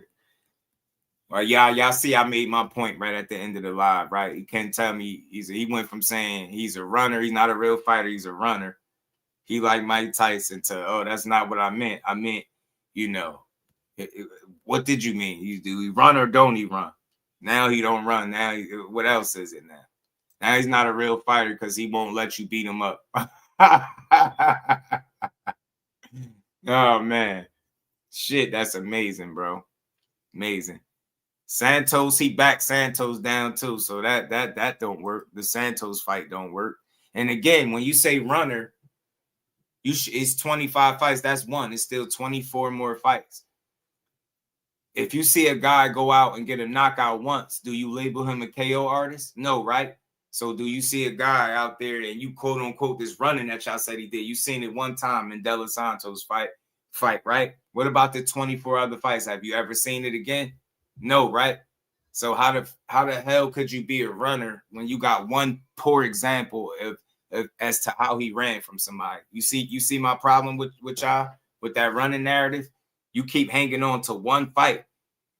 What about the 4 fights? He got 4 fights after that. Did he run in any of those fights? Because if you're a runner, you're going to run more times than not, right? Majority of your fights you're going to run. It's not going to just be one fight, right? It'll be multiple. Why y'all keep talking about the same fight? I wonder why that is. Shout out to Mike Kirkley, man. Appreciate that love, man. And the super chat supporting the grind as always, man. He said, hater vision is real, Just Do. I had it for Loma versus Devin. Close rounds. Dave DeLoma, haven't seen a close Shakur fight. Me neither, Mike. I still haven't seen it, even when he was sick and injured. No close fights. Only UDs and stoppages. UDs and stoppages, man. Yeah, mostly more stoppages than the knockouts, but a pure boxer, man. You know what I'm saying? Pure boxer. What round did Core run in against Tio? That's hey Cal. You hear me? I'm just trying to see something. We trying to see where all his running be at that he be doing. I'm just trying to figure it out. Man, y'all see somebody, and that's really how boxing fans are now. You know what I'm saying? That's how boxing fans are. Well, that's unfortunate, Barry. I'm going to be truthful. I don't even pay for boxing. Fire stick game. That's not a flex, Barry. You part of the problem, fam. You part of the problem. You part of the problem. No. You got to make it make sense. That's not a fight worth looking over, bro. That's a bad example, man. That's a bad example, bro. That's a bad example. You tell me one fight. So again, like you got to do better than that. You can't give me the one fight that I know what it looked like. Did you see him on the front foot backing De Los Santos down to the point where his team was asking him why wasn't he taking more chances? It's a bad example, bro. That dude left the fight talking about he didn't want to get hit with something. Why would I go watch that fight again? Why? You know what I'm saying? Again, you talking about a runner. Name another fight. Do another. Come on, Tristan. Come on, man. Got a couple minutes left in the live. Come on, man. You got to do better than De Los Santos. Come on, Barry. Come on, Barry. You know what I'm saying? Come on, Barry. Come on, man. Come on, man. Y'all gotta find another fight. He said, damn, Dingleberry, yeah, come on, man. Come on, man. Come on, man. Come on, man. You know what I'm saying? I'm asking the questions here. I ain't answering none of your questions no more. You gotta answer mine, fam. It don't go like that. You want me to answer a question? Super chat it. See how my brother Mike Kirkland support? Super chat it. Other than that, if you can't name no fights for me, I can't answer no questions, G. It's got to be give and take. Name some fights. Name some shit. I'm going to say the one fight. Where the fight's at? Where the fight's at, man? We got another one with Tristan. Another casual. You know what I'm saying? No, you don't see what I'm on. Name the fights. Tristan Kenny. 9077. I'm talking directly to you. If you are trying to advocate that a guy is a runner, you should be able to name the fights, Tristan. Name me some fights. Devin Santos is not going to cut it, bro. He had 4 fights since then. What kind of boxing are you watching? Do you watch boxing? Are you hearing what I'm saying? Name me the fights. I need the fights, bro. I need the fights. I need the fights. So again, furthermore, I never seen a Shakur fight to the Teo fight. The one that he dominated him right in front of him where he didn't run. So again, Barry, how do you know if he's a runner if you never watched him fight? Genius. See what I mean? See? You're not even a good troll, bro. You watch one fight and you determine that he was a runner. The fight that he cooked somebody, you see your boxing knowledge just suck, bro. Yo, I'm telling you, Marcus, you couldn't be more right. He ain't watched none. He watched one fight. Go watch Josh Padley if you want to see a TKO. Barry, you must have fight good talking about you ain't impressed. We don't care what people don't pay for boxing is impressed with. You don't count. How you speaking on something you don't support? You don't even support the sport. How the hell did you find the channel, bro? Silly goose, man. And with that, man, I just made my example, bro. These dudes do all this talking. They do all this talking and can't. Tristan, don't get blocked on the way out, man, because I'll pack you right up. I'll pack you up. You ain't answer my questions, genius, smart guy. I ain't defending them. I'm just exposing you. If defending them is asking you a question, you're in here, you and Barry Kicks in here trying to say that somebody's a runner. Y'all two combined can't name more than one fight. Y'all both saying the same shit. Dela Santos. He got 24 other fights. Smart guy. Name me the fighters where he ran. Just name the fights. Don't type nothing else. Just type the fights. Type the fights. Same way you type Dela Santos, type the fights. Nah, not like you though. We don't need boxing. Don't need people like you. You don't support it. Casuals support the sport. Casuals be at the fights. Casuals be at the fights. You just admitted to everybody that you steal the fights. You steal the fights. Nah, your opinion. Nah, I expose you. Nah, I could expose you. Your opinion is invalid. Your opinion is not based on what you seeing in the ring. Your opinion is based on one fight. Then you got a terrible opinion. How do you determine somebody is a great fighter, right? You don't look at one fight and be like, yeah, he's great. That's all I need to see is one fight. I'm making a point. You don't see a knockout artist. A knockout artist is a guy that builds a reputation for knocking guys out consistently, right? Right? So a guy that's a runner is going to be a guy that's known for running consistently, right? Not just one fight, right? A guy that's a loser got to lose more than one fight to be considered a loser per se, right? You get what I'm saying? You don't just one fight and that's who you are. Like you're not making sense. I'm trying to get y'all to learn some boxing, bro. Nah, he didn't run. No, he did. He did not ran in the Dela Santos fight. What did Dela Santos do, smart guy? What did he do in the fight? Man, these dudes weird, man. I'm telling you, Shawar, they down bad. They moved the goalpost. They said he a runner. They still ain't named more than one fight. Between the two of them, it's two goofies. They ain't named the fight yet. And I'm saying goofy because y'all just talking shit with no truth, man. Y'all gotta take y'all gotta go study some boxing, man. Go watch boxing, man. Go watch y'all some boxing. Shout out to my baby girl, the queen, Miss Just Do. Man, my girl, you love toe to toe. Well, go watch Bare Knuckle Brawls. Go watch Rock'em Sock'em Robots. You know what I'm saying? Shout out to the Queen, Miss Just Do. You know what I mean? Conor Benn drops this young man. He got to get in the ring with him first. He got to be able to hit him to be able to drop him, man.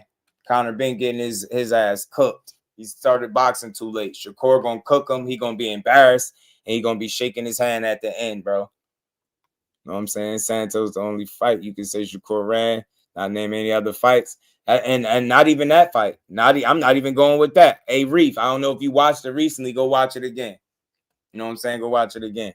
I'm telling you, because I looked and I'm like, did he move excessively? Yeah, but you in there with one hand and you faking the dude out. And I'm like, and then it was times where he backed him up. And I was like, yeah, he bluffing this dude. He bluffed to a victory and beat him. You know what I'm saying? So I still ain't giving him that. Running narrative has just always been a narrative. You get me? But I'm with Reef. You my guy. I'm with you. If it's one fight, I'll give them that one, Reef. I'll give them that one. But they can't name another fight. That's why I told dude I'm not going to look up a fight when I know that's the one fight you said. You got to name another fight. Then the other guy said, the guy that started the runner narrative admits that he never seen no fight but Teo fight. The one fight where he cooked him and didn't run. Make it make sense. You telling me I'm exposing your lack of boxing knowledge and the fact that you don't even support the sport.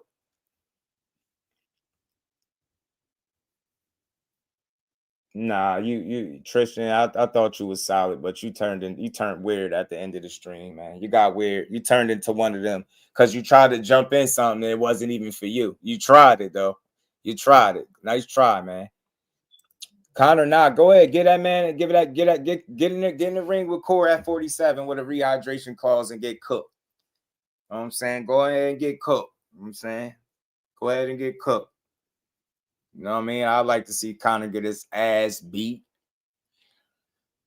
So, Shakur said he wants to smoke same clause Conor had because Conor will drop him. You mean just like Conor knew Chris Eubank could drop him, so he put the clause on him twice after saying he'll fight him at any weight. He don't care about no clauses, no nothing. Yeah, make it make sense. Nah, Shakur just playing chess. It was cool when you doing it, but it ain't gonna be cool when I do it. That's what let you know that. So you ain't talking about you ain't talking about nothing. OT Bizzle, my dog, was good with it, Brody. How you feeling, my guy? Same reason why Shakur asks for the same thing, because he know Conor will drop him. How old are you talking like that? How old are you, fam? He said it because Conor ass put one on Chris Eubank, and Chris Eubank was drained to capacity, and it was cool for him to do it not once, but twice. He got beat in the fight that really mattered. That second one, that man was a shell of himself. The first one is the one that really mattered. That was the real war. And Conor did what in that second fight? He boxed. He come in there and box against Shakur, he gonna get cooked. He boxed Chris Eubank in that second fight. I seen all I need to know. Shakur beat the hell out of that dude, man. He outboxed the hell out of Conor Benn, bro. Conor Benn only shot at beating Shakur is stopping him. He won't win on the cards. He won't win by outboxing him. He'll have to rough Shakur up and knock him out. Could he do it? It's possible. He's physically strong. He hit hard.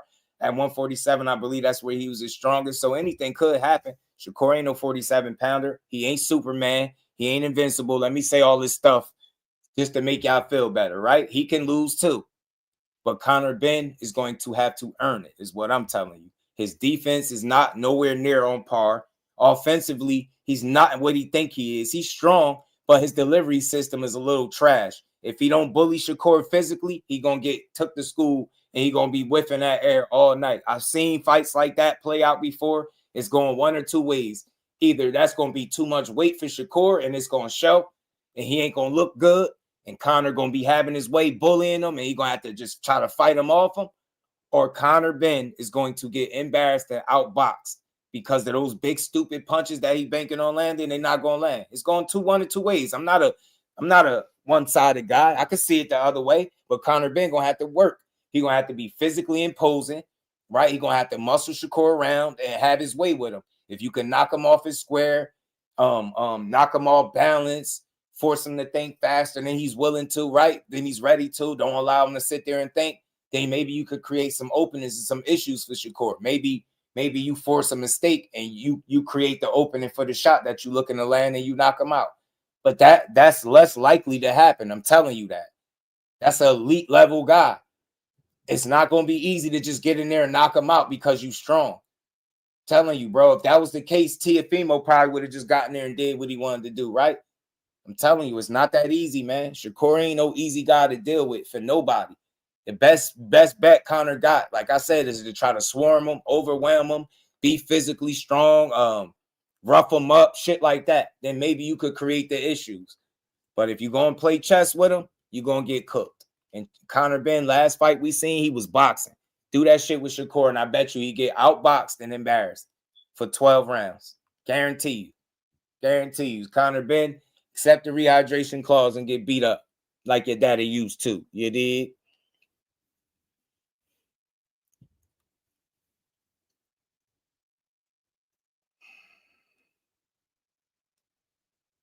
I'm not even reading that.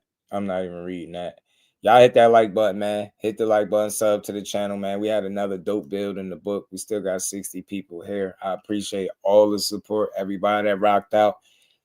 Sold out core is giving him hell. He sold out Saturday, him and Tio, respectfully, and everybody else on the card. It was a good card for boxing. Boxing delivered, and we showed up and showed out. Shout out to everybody that physically bought a ticket, that went out to the fight and was part of that 21K. Shout out to everybody that bought the fight on pay-per-view and supported boxing. That's what we need, man. When they give us great fights and great cards, we need to support them. Of course, selling out in his first pay-per-view is dope. Shout out to Elijah. What's good, bro? We're going to get into some more stuff with Keyshawn and what Roy had to say about him tomorrow for sure. Teofimo got some changes to make in his corner. Will he make them? It remains to be seen. But Core went from sold out, and he went from like what they had him, I think number 8 or something in the pound for pound till they moved him up to number 3. So he jumped up some spots. He gonna be giving people hell. Look, he got some options at 140, even at 35. They're not as appealing without him having a WBC title. So the hell with Mauricio and them. They try to stick him for 100K after he just fought, defended his title, paid him. Then they try to get money for a belt that he didn't even fight for nor defend on Saturday. I don't agree with that. It's their rules, so they make them up as they go along. I just think it's nasty work to not even get a man some time to decide who he was going to fight, defend his belt against. It goes to show you that it's not about the fighters, it's about the money. They all about money. Money talks and bullshit runs a marathon. Y'all know how it goes. So with that, man, that's my time for today. Appreciate, like I said, everybody that rocked out. Hit the like button if you haven't. Double tap the screen if you're on the vertical side. We live on both sides, man. Y'all know how we do, man. Core put himself in rare company. 25th boxer to win in 4 different weight classes, man. I think that's special company. I think he's showing you more and more what kind of fighter he is. And I think as he get the opportunities, he going to continue to show it, you know? So we're going to see. Dog Bone, what it do? Integrity Pod said Mauricio didn't do that to Canelo, right? That's what Chris Mannix said. As a matter of fact, Integrity, a guy he put in, he gave out interim title belts. You know what I mean? It helped Canelo dip and dodge Benavidez because at the end of the day, as long as Canelo fought, he for his title, he got paid. So Canelo losing to David Benavidez doesn't necessarily benefit his bottom line, if you get where I'm going, right? It makes more business sense to keep Canelo, who's one of the biggest names and stars in the sport of boxing, one of the biggest draws.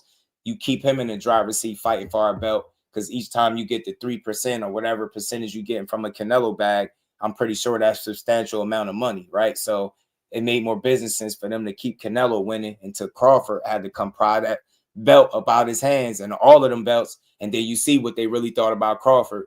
It was all about money. Try to extort him the same way they doing with Shakur Stevenson. He wasn't beat for it. He stood on business, and they stripped him. And now he retired without paying him that extortion fee. He get the last laugh. Shakur just got stripped today, but he's a champion now at 140. He can figure out if he wants to chase unifications or other big meaningful fights up there at 40, or he can go back down to 35 and get his title back.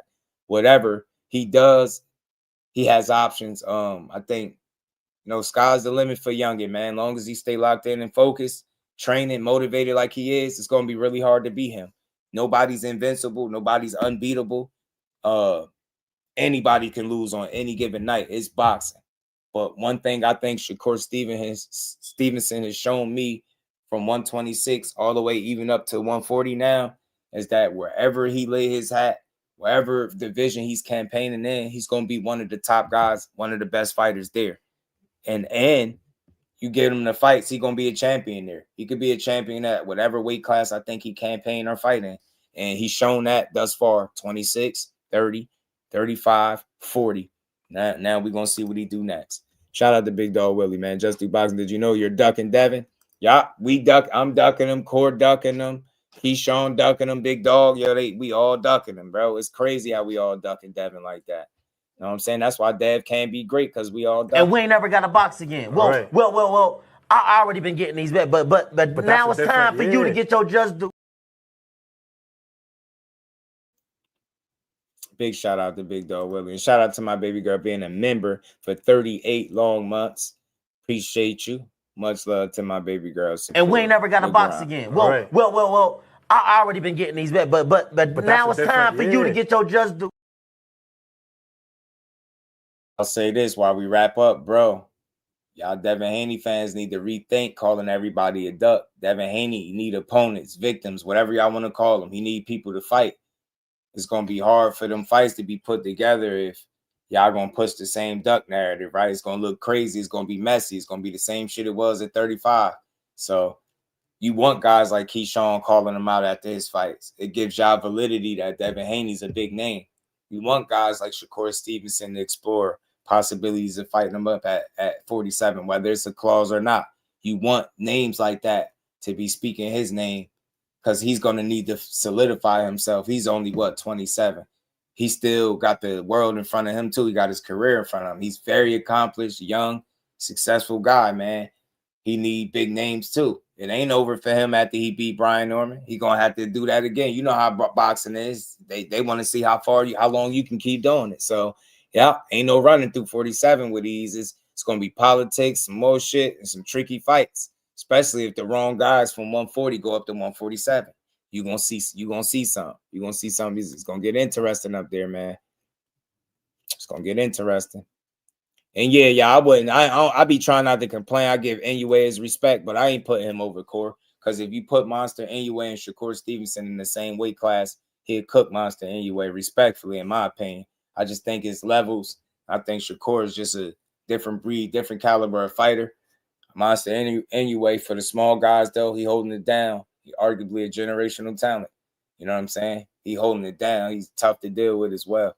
But put them two in the same weight class. I ain't putting hair grease. I don't agree with it either, but I get it, because he's very accomplished. So I let it ride. That best stay away from Shakur. I'm just saying, because you won't be able to outbox Shakur.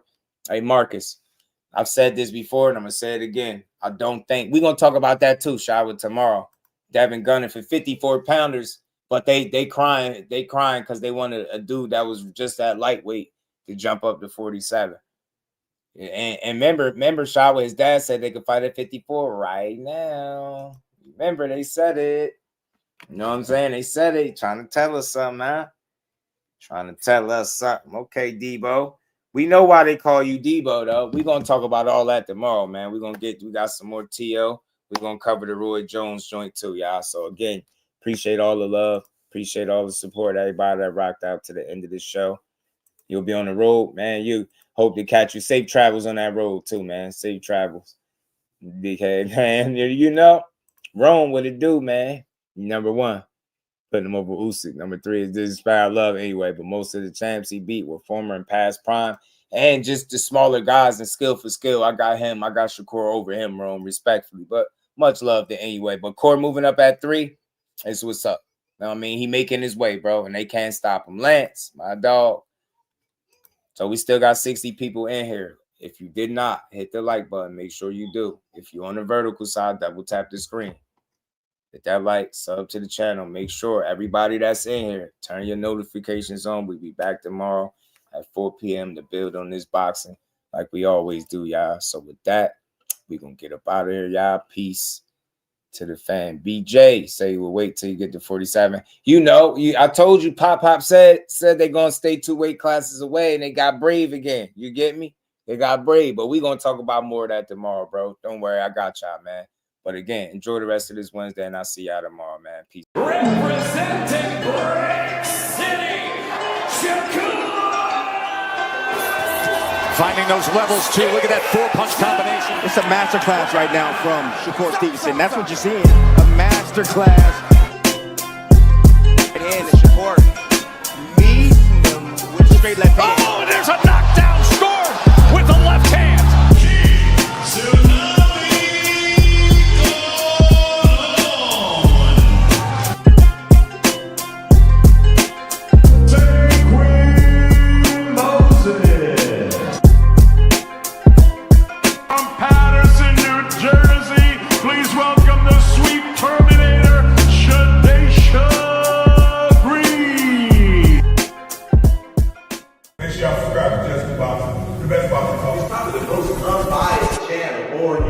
Right now, we're going to give him his just due. Shout out to my brother, Just